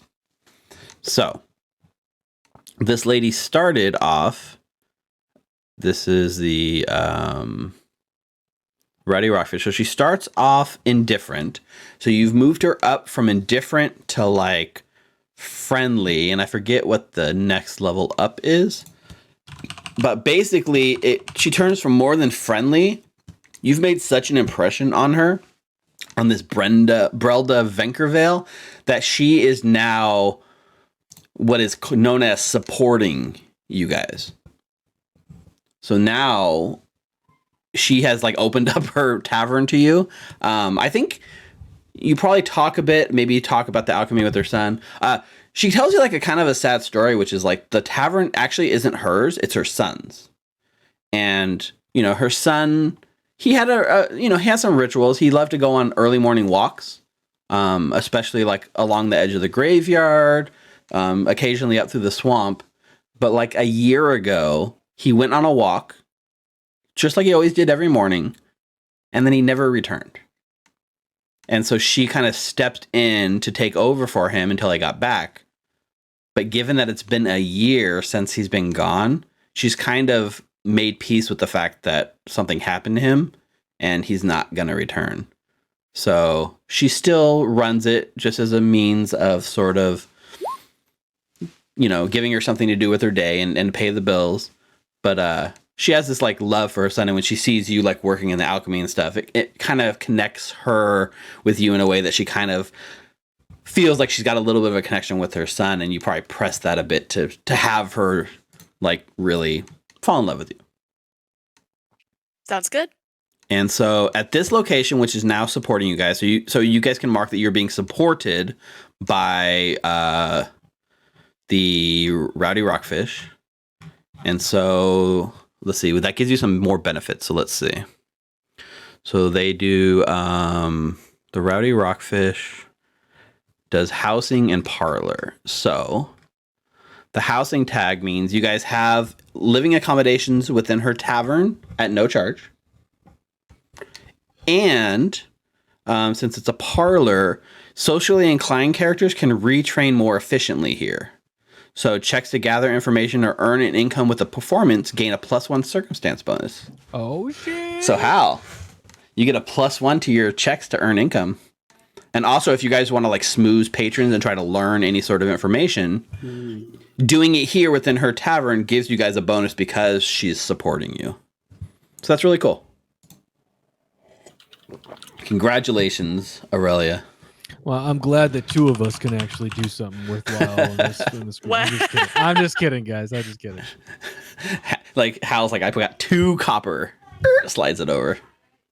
Of Here's course, my I two. mean, of course, I think it's because I'm gonna go play there that she's being so nice.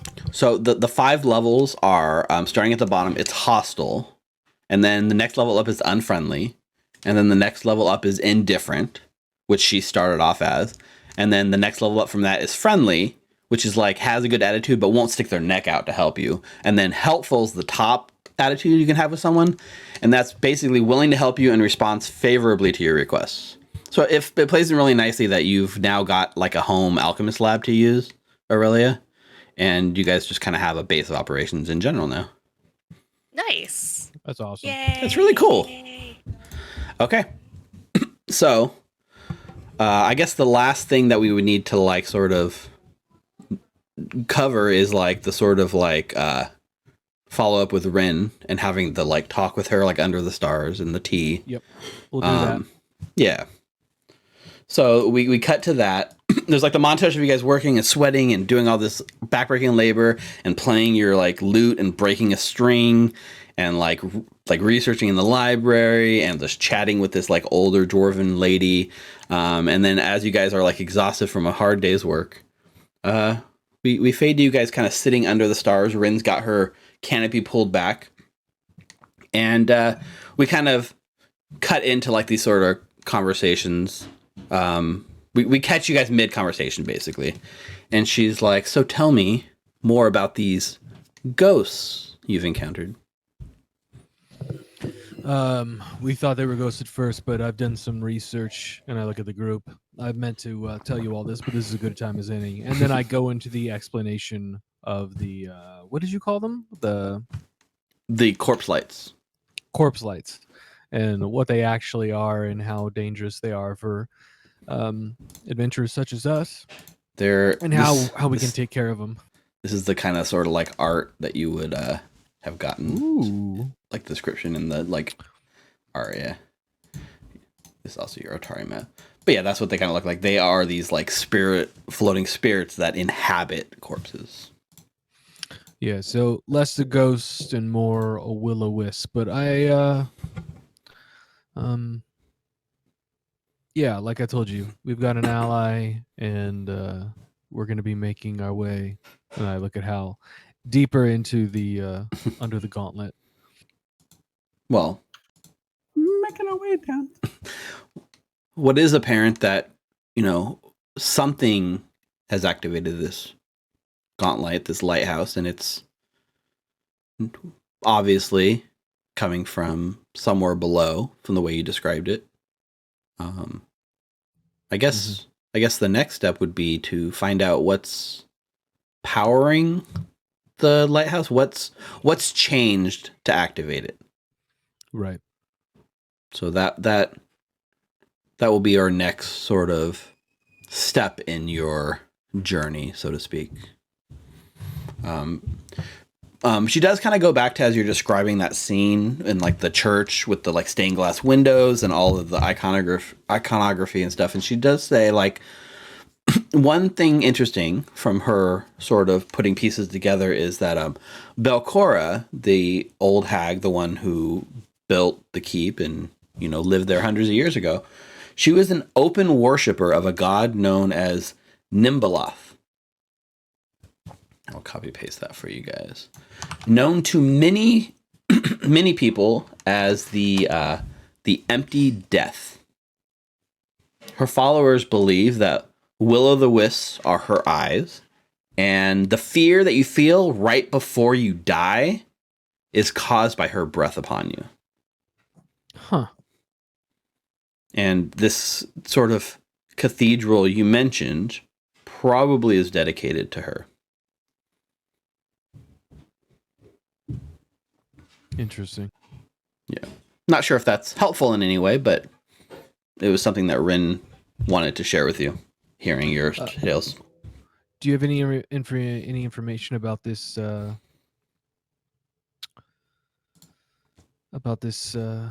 god? Is it a positive god, a evil god? Probably more on the chaotic side of things. Like she basically lives in that space between life and death, and she likes to hunt those who are actually hunting the undead. And so she loves to like consume the hunter and the prey. They're all the same to her. It's just life force to absorb. And they say anyone who is killed by Nimbaloth is not privy to an afterlife. Oh, that's a bummer. If you believe in that sort of thing. So the words like weigh pretty hefty, and that's who this Belcora apparently openly worshipped the most. I do have one more suggestion request. The ghosts, the restless spirits, there are no doubt tied to that place, probably tend to not act favorably when talking about the sun. The spiritual world's interesting in that it seems to sort of revolve around moon cycles. So next time you guys plan on going out, maybe head up dusk or so, and just stick around and see if nighttime actually changes anything. That's where I would start if I was going. For the corpse lights, or do you mean in general? Just the spirits in general. Like, just going at night might reveal more about this place than you might have, you might not have seen something just because it was daytime. I see.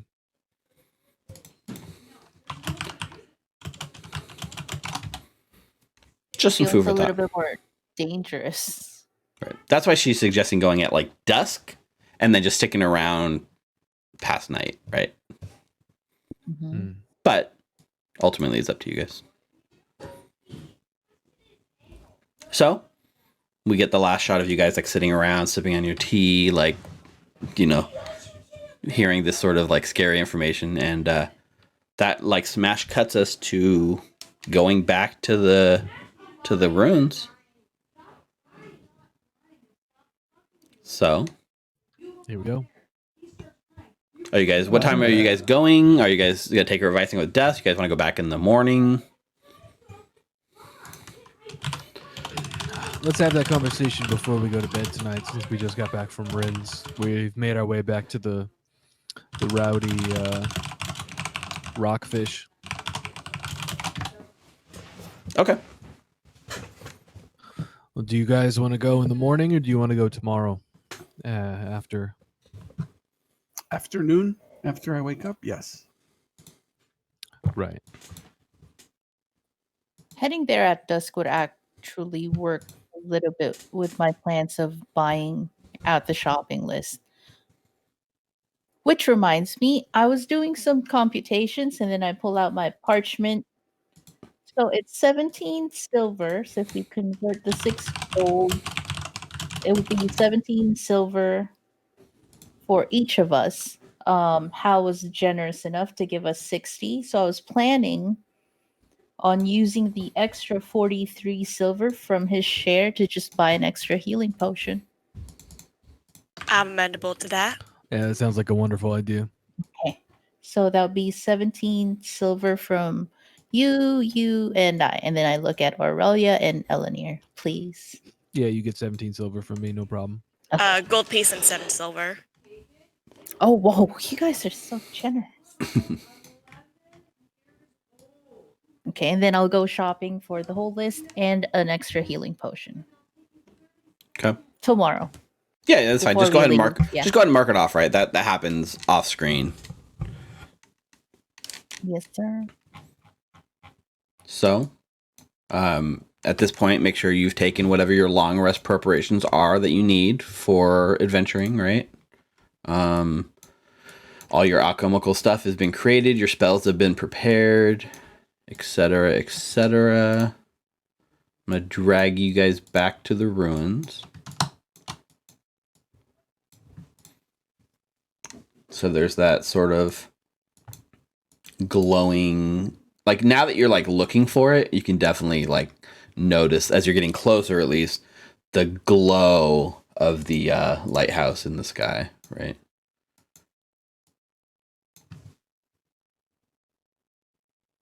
Is there a long rest button?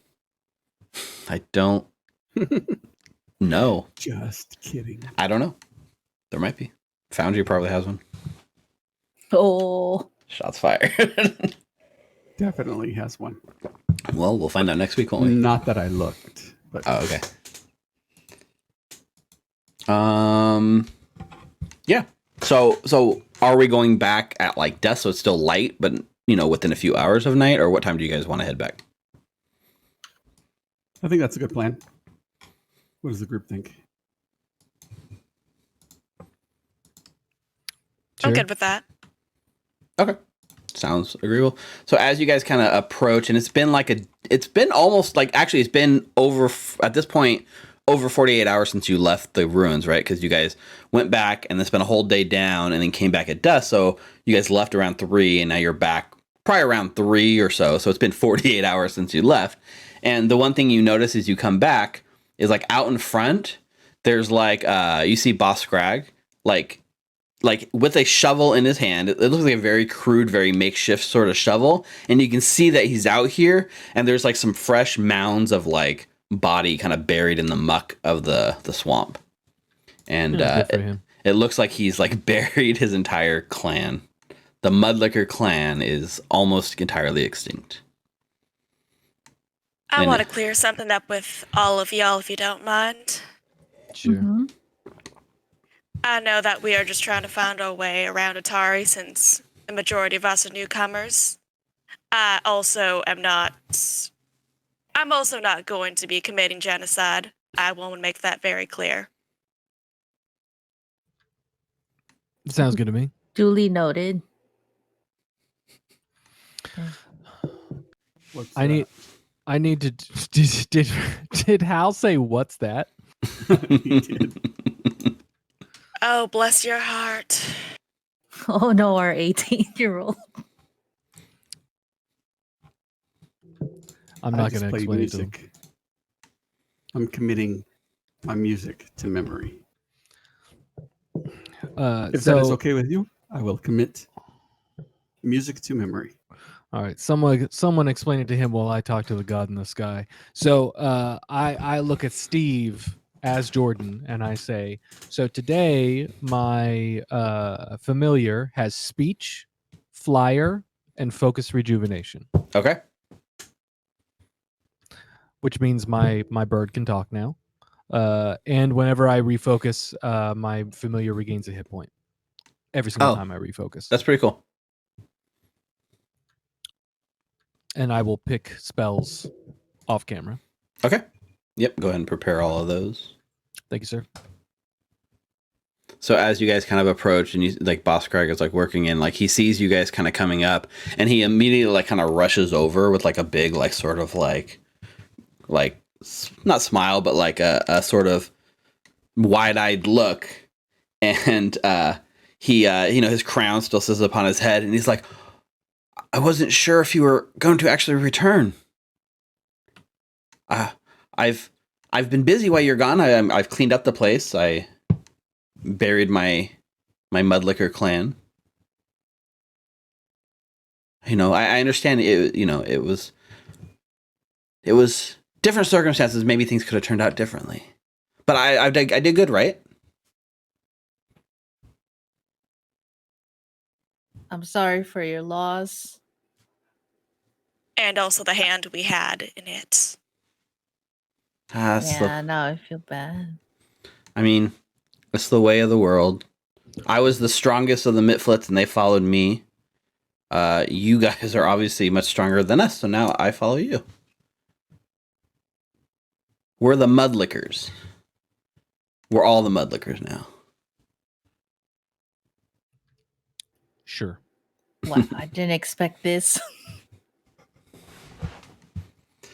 So I've been talking with my friend, the Scorpion, and feeding him and making sure that he, I haven't been as hands-on as leader as maybe I should have been in the past, and now all the responsibilities of this place have fallen on me, and it's a lot. There's a reason why I have so many people here doing the dirty work for me. No, don't worry about it. Anyways, I'm pretty sure if you want me to use him and we're taking out the ghosts, that's what you told me the plan was? He's ready. Stabby's ready.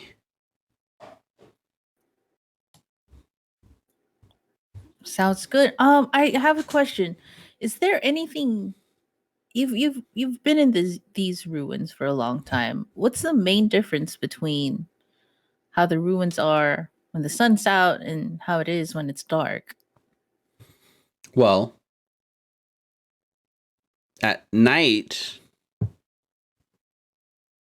at least the lighthouse has a very dangerous ghost that lives inside.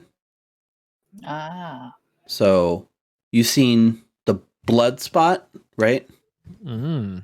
Well, when we first came up to the surface, we camped out inside the lighthouse because it was beautiful. Yeah, that wasn't such a good idea because as soon as the sun went down, a ghost came out and like almost looked like she had like blue lasers and light shining out of her eyes and mouth as she spun around like a lighthouse in the middle of the lighthouse and like sapped our energy. We lost so many of my fellow mudlookers that night. So don't go in there at night. Got it. Also, the glow is much more prominent at night.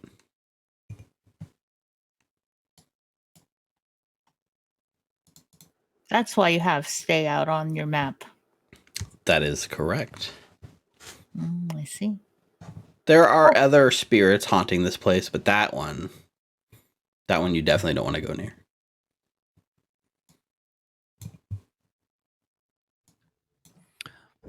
Good to know. Okay, so you said Scorpion. Your spider's ready.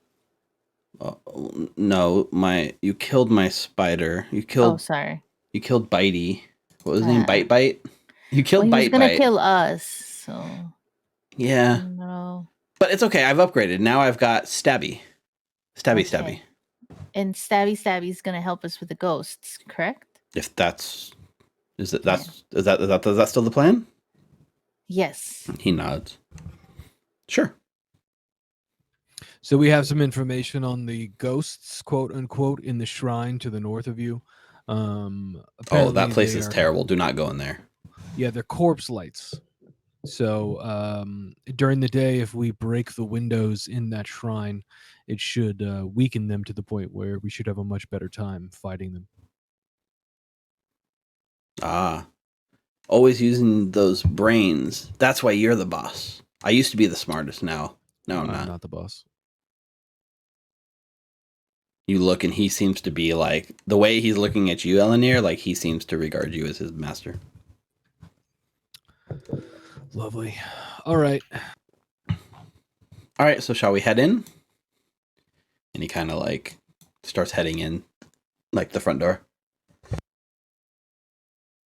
I suppose we follow him. Just one at a time across this drawbridge, please. We sawed out the supports. No big deal, but one at a time so it doesn't collapse. And then he goes across. He goes across the door and opens the front door and goes in. And as he's kind of like walking through, he motions like over towards this way. Says, "That's where Buzzy Buzz lives. He's a project I'm working on." And he keeps like keeps walking in, and he points to this door here and he says, "That's where the kobold ghosts live. You probably want to stay out of there too." And he's like climbing over all the dirt piles and stuff. He's like, "Wow, this place is a mess, isn't it?" Like he doesn't spend a lot of time outside of his throne room. And so he like comes here and he points to this like giant like set of double doors and he's like, "Stabby Stab. He lives in there, but I had a brilliant plan. We lured him in there and collapsed the roof to like lock in so he can't get out." And he like motions to the door. So these doors are like jammed.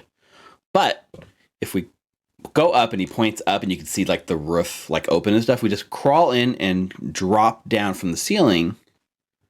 Then we can, get in easy. And he starts. Oh, He yeah. goes up to the Have you wall been and just starts feeding climbing this up. guy? I thought he was your pet, and you Yeah. carry him around and you pet him and everything. Oh, not that kind of pet. He's not, one of these little maggots that we've been working on. No, this is our pride and joy. And you're confident that he's gonna follow you? Oh yeah, he's my best Okay. friend. He says, "Well, actually, if you sure. want to be really sure, maybe I wasn't strong enough. Could one of you grab that we called him Squirt, but he lived in the swamp in the pond out front. Uh-huh. He was like our source of entertainment because we would run across the vines and he would spit at us, and that was our pastime. I believe you killed him. Anyway, so grab him. So well, bring his body. We can feed it to as like an offering to make him more my amicable God. to us. Okay. Eleanor's like, sure, that makes sense. I'm gonna grab him. Okay, yeah. So you go back out and you bring the slurk back, and because this is a small creature, so he can't carry this giant medium creature, but you can, right? But it's a little bulky for you because it's still pretty big. So as you bring it back, he even without waiting, he just scurries up the side of the wall super easily and climbs up the side of the building and climbs up to the roof, and then just motions for you to come with him. Come on. While carrying this squirt, I'm gonna climb up. Okay. You're going to give me it's a 10-foot wall, and so you're going to make a climb check, and you're going to take a circumstance bonus because you're trying to carry this bulky thing while you do it. So give me that. I think we looked it up before. It was athletics, right? Mm-hmm. I'm pretty sure. Oh Yeah. wait, hang on. Roll20's lagging on me. Oh no. Oh, there we go. We only got a little bit more time together. Oh my Lanta. 12. Okay. 12, and you're taking a circumstance penalty. So with that, you don't fall, but you only manage to get about halfway up the wall. So you're currently 5 feet up the edge of the wall, balancing with this thing on your shoulder. And he reaches down to try to offer you a hand to help. Yeah, though I would really appreciate that. This is food for your pet anyway. Okay, make a second check. See if you can get the other way up. Oh yeah, no problem. So with his help and you're heaving hoeing up, you manage to clamber up to the top of the roof, looking down at everyone else, and carrying this big slurk. Congratulations. In fact, for doing this, go ahead and take 10 experience points. Whee! For conquering the wall and carrying the slurk. Damn. And that's when she pulled in front of the rest of the group. No, it's for everyone. Oh. You earn experience as a group. So if one person earns experience, everyone earns experience. Oh, I didn't know that. Nice. Yeah, just like when Hal stole something, I think, and you guys all got experience for him picking a lock somewhere. In the the beginner's box. Maybe not. Quick question. So, Nulara has all those items that we bought, the compass and crowbar and all that stuff? Yes. Okay, just making sure. Does it fit? You're not encumbered? You have enough space? Yes. I'm one away from being encumbered though. Okay. Plus, with your backpack, reduces your encumbrance by 2. Oh, so we figured that out. Yeah. So you're I'm actually less than you thought. Yeah. 3 I'm away. good. Yeah. Nice. Okay. So as you get up here, and then he looks down and he's like, "Oh, is it just you? Not everyone's coming? Or is it just me and you? Oh yeah, let's go. It'll be fine." Wait, hang on. And then Hold on. Where are they going? Are they just going to feed? Well, he looks over, right? And in this kind of corner of the room right here, Nulara, he starts walking on the roof that way. And I don't know if you can even see him because of the dynamic lighting, but No. he walks towards a giant part of the ceiling that's being collapsed in. And he's motioning you that way, let's go down there. And you can you move your token here, and as you kind of move over that way and look down, you can see down in the room below you a giant scorpion, right? This thing is massively huge. Oh wow, that's a tiger. It's that giant scorpion is eating a tiger, in fact. That's how big the scorpion is. Holy crap. This creature better not hurt me. or any of my other companions because I will help it hit you. It'll be fine, trust me. And then he says, "Throw the body down." I throw it.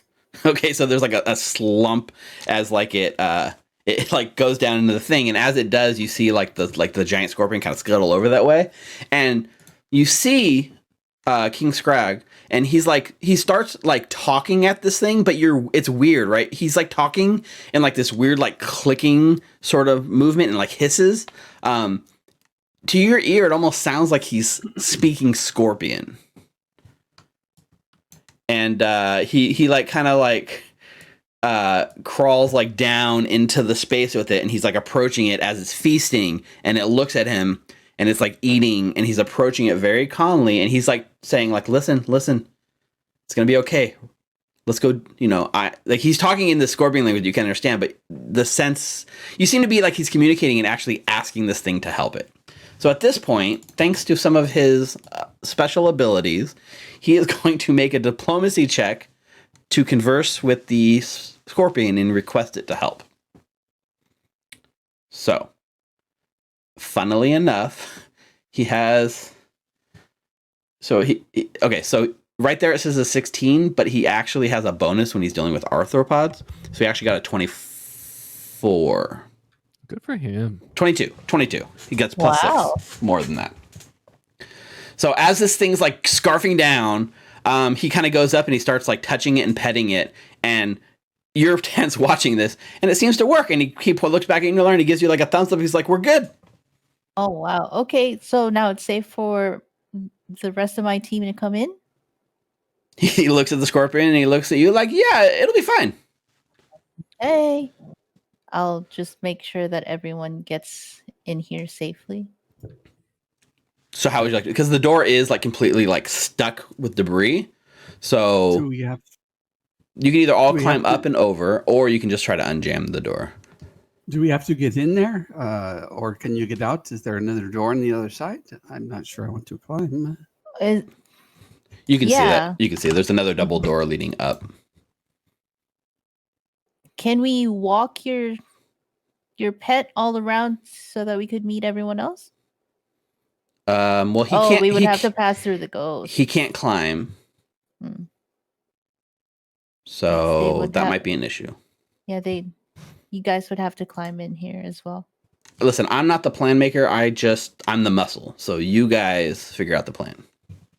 Oh, and also for taking. Wait, let me see. For this, which is like you guys overcoming the Scorpion and having him tame it and kind of defeating this obstacle, you are going to earn experience. Oh. So that is 80 experience each. Oh, because you're defeating 8-0? it. Huh? You said 8-0? 8-0. Wow. That's how strong this challenge was that you overcame.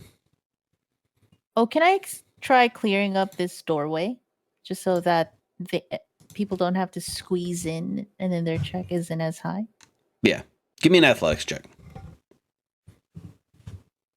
My gosh, roll 28. Oh, my Lanta. Oh, wow. Yeah, so you're trying to clear the debris and you're working at it for like a pretty long time.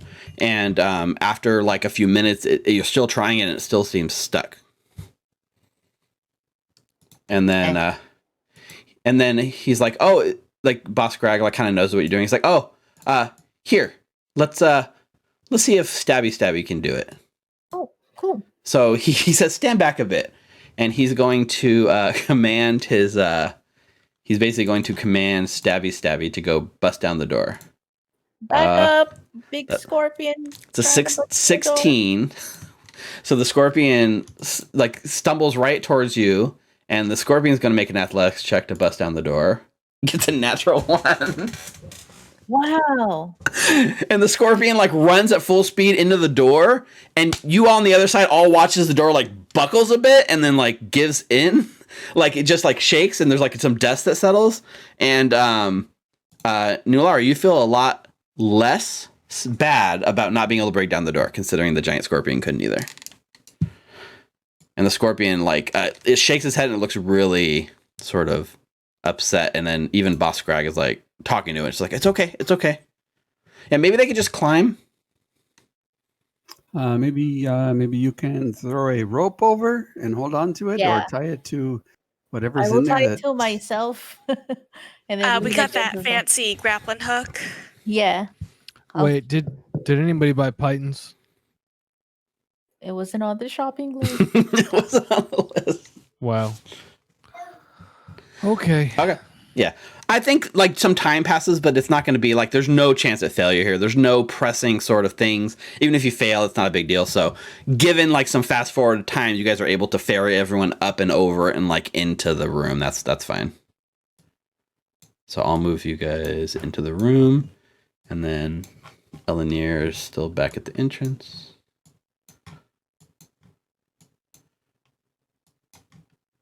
So as you guys enter, you do see this sort of like giant, like same as before, this giant scorpion that's like way bigger than all of you, and it's just like chowing down, like eating the like slurg body.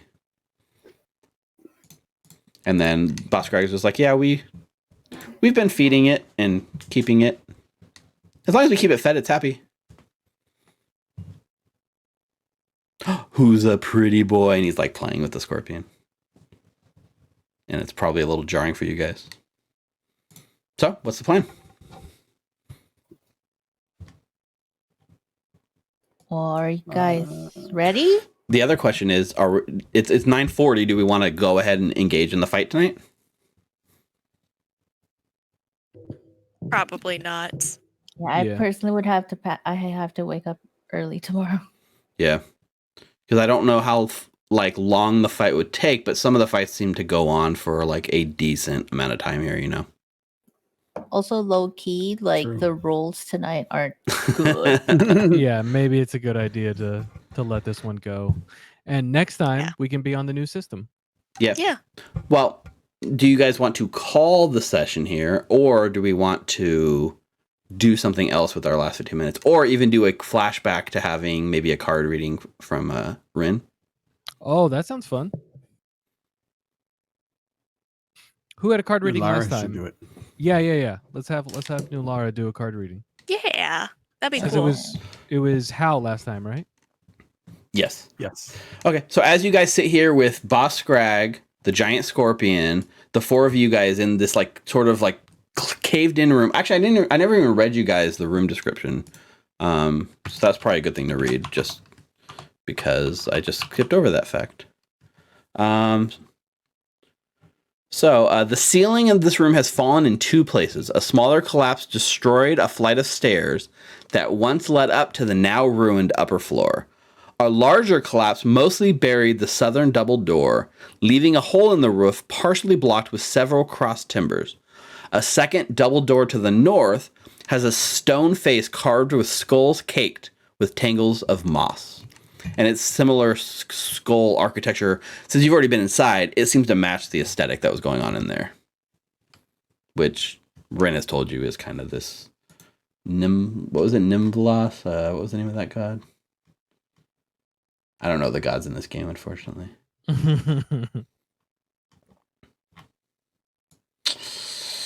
Whatever it was, that god. Anyways, so I think that's when we fade to black.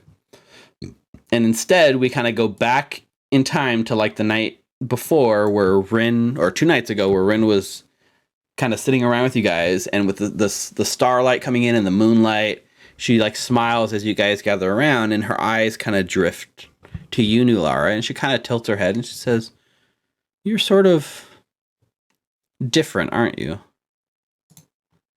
I feel different. That's for sure. Perhaps we might want to uncover some of that mystery. Would you fancy a reading? You know what? Yes, there's a couple of things I'd like to know. Okay. So let me shuffle these cards. How do we do it with you, Rick? Did we have you draw the card straight to the deck? You can pull one out and put it on the table, right?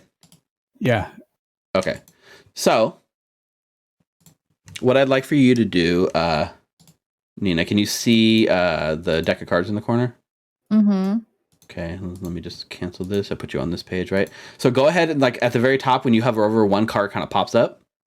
Uh-huh. Go ahead and drag that out and place it in one of the 3 spots on the table. So Wren is like shuffling and like waiting for you to like, she kind of like has you like tells you when. Okay. I'll make it bigger. Go ahead and draw another card and place it on another spot.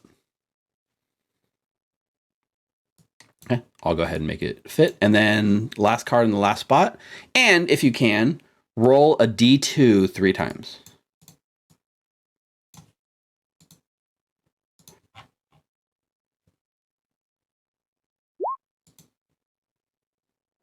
Up.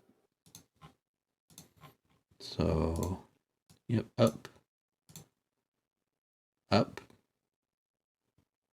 Wow. down. Okay.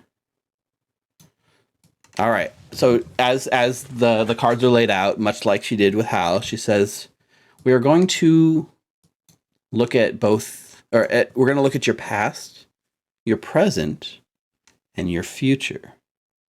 Maybe reveal some of your darkest secrets to your friends. And then she like says it all ominously and serious, and then she just kind of like laughs and goes lighthearted again. So she goes to the first card and she says, this card represents your past. And she flips it over, and that is the Ace of Wands. What does that mean?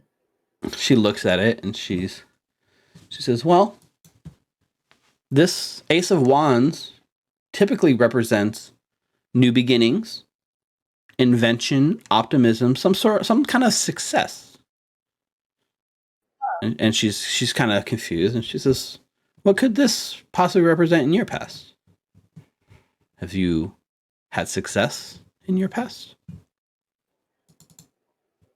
To be completely honest, there's not a lot about my past that I remember. But this is interesting. It's something for me to look into. Surely someone with your age has plenty of past to recall. I don't mean that in a negative way. I'm just saying you look like you've lived a life. I'm not taking it. I'm not taking any offense to it. It's just I have no idea of what happened. I get very vague memories that come in and go, but optimism and success, I haven't had any of those. I can't recall anything. Well, maybe there's something in your present blocking you. Let's see, shall we? And she flips over the second card. Oh, no, I took the card instead of flipped it over. I clicked the wrong button. Okay, flip card. Ooh, we're sticking in the wands. The 9 of Wands. 9. The 9 of Wands. Yes, this tracks. 9 of Wands. It represents trouble, complications, a sense of overwhelmingness. Well, overwhelmed is an understatement. I can see it in your eyes. The cards do not lie. So tell us, unburden yourself. What overwhelms you? Well, you know that feeling where you know that you should know something, but you couldn't. Yes. The Her eyes vaguely drift towards the like lighthouse in the distance. yes, and the constant gnawing on the back of your head that you should remember something, but you can't. Mm-hmm. That's what troubles me.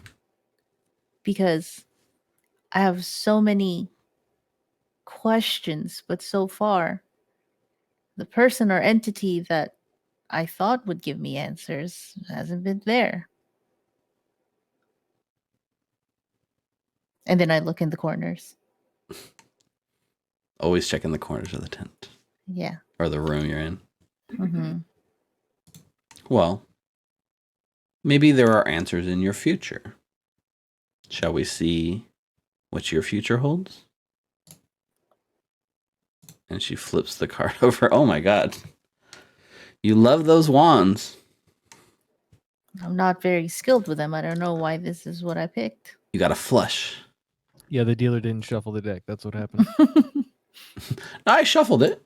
Call out. Because it would, if it wasn't shuffled, it would come in order too. I clicked shuffle a couple times. I know. I'm just joking. I was worried about that too, honestly. Okay.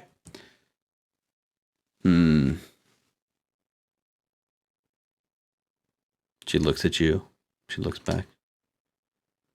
Your future you have a surprise coming your way, but not a bad surprise, more of a positive surprise.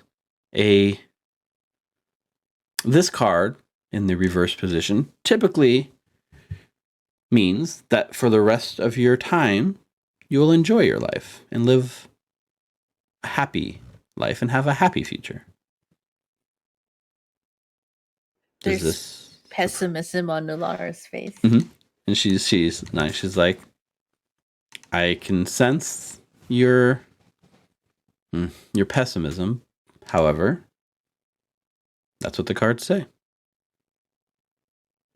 Is that so surprising? You know, from what I know of where I am right now, what I am doesn't exactly bode too well with me. So I'm not exactly sure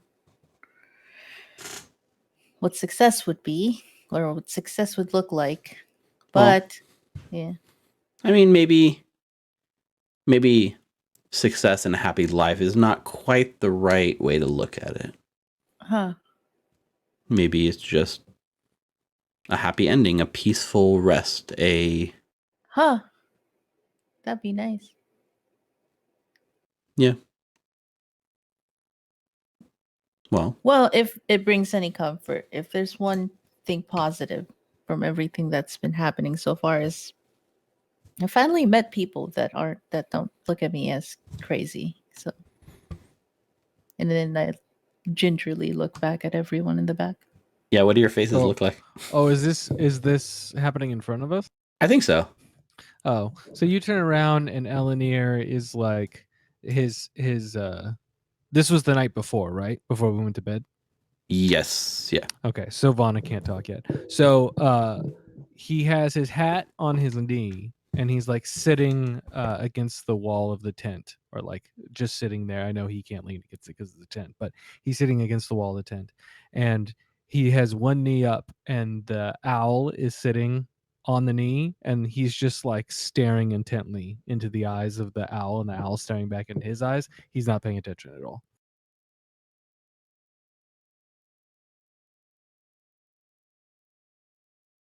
Anyone else have any character callouts before we fade to black? Hal would be like totally looking at, okay, what is that? What does that mean? What is it? Is it like connected to what I'm? Wren is like, get off the table, Hal. Like, we need to see the cards. Nice. Aurelia, like, mostly reading her formula book, but once in a while will like look up just to see what's going on and then go back to reading. Okay. And We're so, definitely not looking at you like you're crazy. yeah, definitely. It seems like you're welcome to amongst this group. And you look back, and Wren has like a smile, and she has like a very gentle look on her eyes.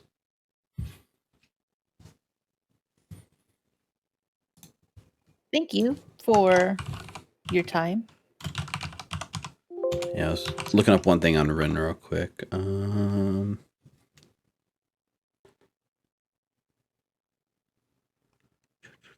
So she has. Vana's on the table now. Hoo-hoo. Who? Flash.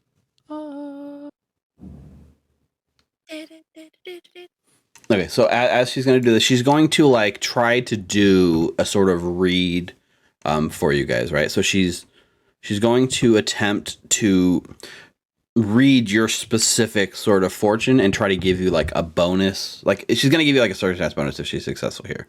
So she's going to make an astrology lore check. So she gets a 9. And her bonus is plus 12. Yeah, 21, so she's successful. Damn, good for her. Plus 12. So as she's like reading your sort of like she's doing this divination ritual and tying it in with the card reading and reading the stars for you. So as a success, you have the effects of the augury spell that can see out to 24 hours. Oh. So what does that actually mean in Pathfinder terms? Let's see. It says you gain a vague glimpse of the future. During the casting of the spell, ask about the results of a particular course of action. So you can see like 24 hours into the future, and you're allowed to basically ask one question, New Lara, and get an answer of whether it'll be like weal or woe. To her, I get to ask her No. a question. Oh, No. Well, yeah, she's reading your fortune, so as she's reading it, she's basically at this point telling you to ask her one thing that you want an answer for. So yes, you can tell her and she's going to tell you. Yeah. do you guys have any questions that you want me to ask her? No, it is for you and you alone. Something you will try in the next 24 hours that you would like to know about. Like if it's good or bad. Elanir puts a finger up. He says, I have a question, but it's for the group. If you have something for yourself, you should really do it for yourself. No, No judgment here. No. That's why I turned to you guys to see if you guys had a question. This is for everyone. I look at everybody else. I know Hal's not interested. I look at Aurelia. It's very kind of you to offer. If you have, if you wish to ask for something, I won't mind. Personal, I mean. Yeah, no, this is for the group. I don't have anything for myself. Should we fight the swamp dragon? Should we fight the swamp dragon? Okay. So she looks into it, right? And she kind of closes her eyes and like is reading the stars and reading your aura and just kind of trying to put things together. And the response that you get back, let me actually check something. Yeah, so you can get wheel if it's good, woe if it's bad. You can get wheel and woe if it's good and bad. And then nothing. Yeah. If there's going to be no results. Yeah. What I'm doing is looking up the level of the creature so I can give a better right? Because depending on how strong it is will have an effect on this answer. Yeah, it's kind of an ask the DM question. It is. So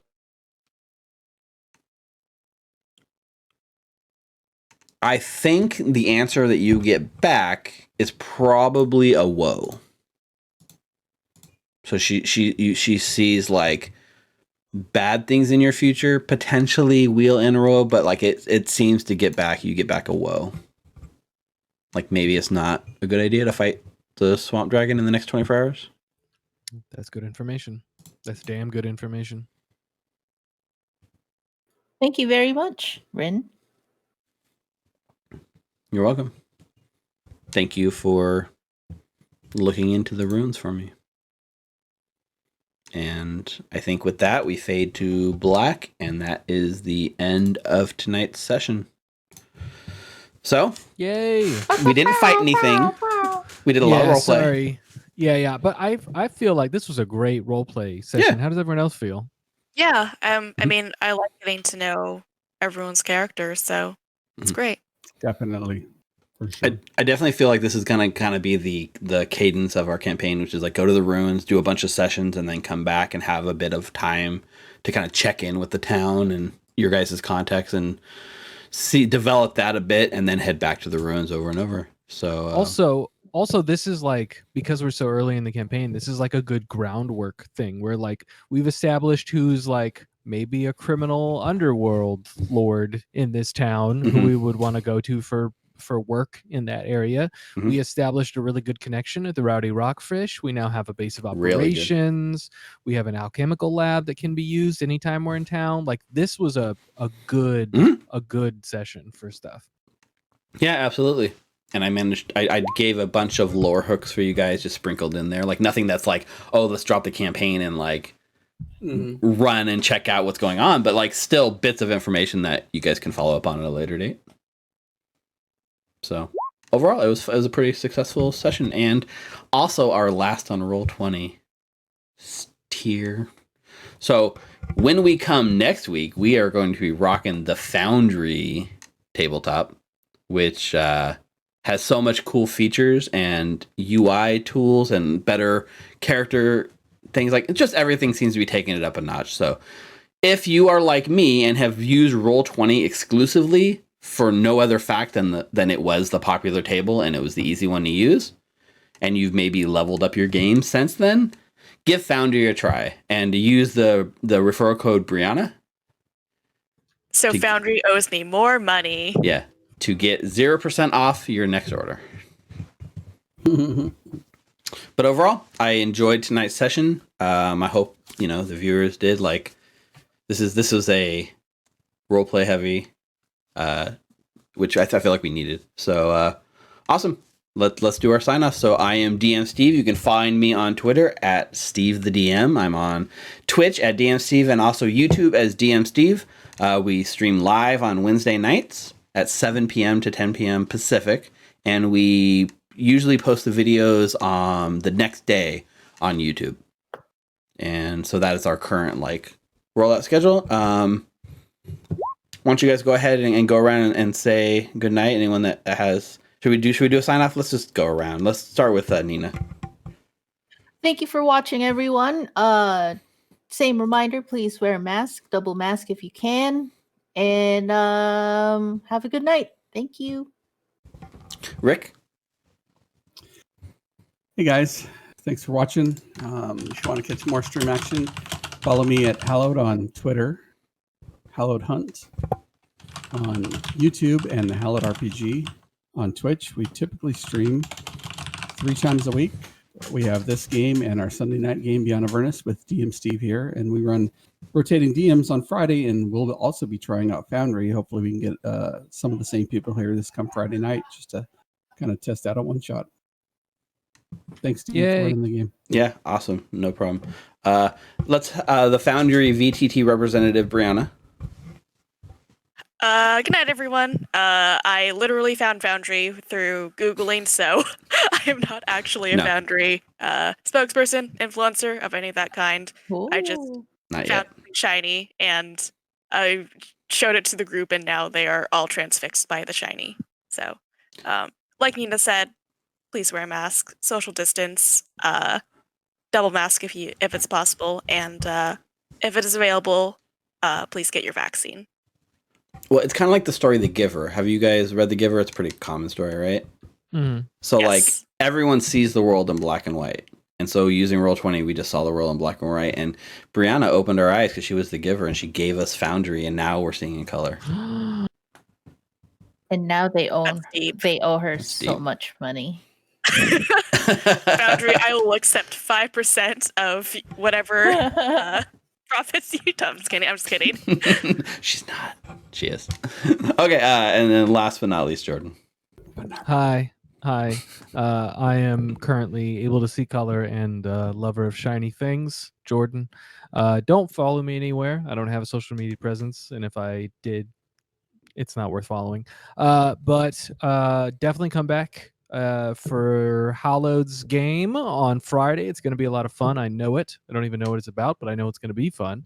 And we'll see you guys this Sunday for the recommencement of the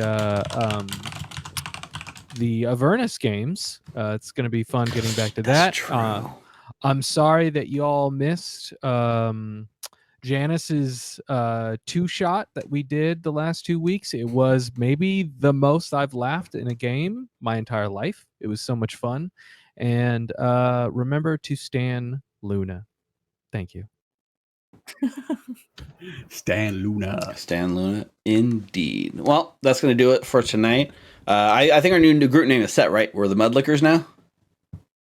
No. No. No. Okay. So until you guys come up with something, that's going to be our temporary placeholder name. That'll give you pressure. In the 3 chords. Yeah. Oh. I guess we're gonna have to figure it out now. So we're not called the Mudlickers. For sure. Come on. You guys are all part of the family now.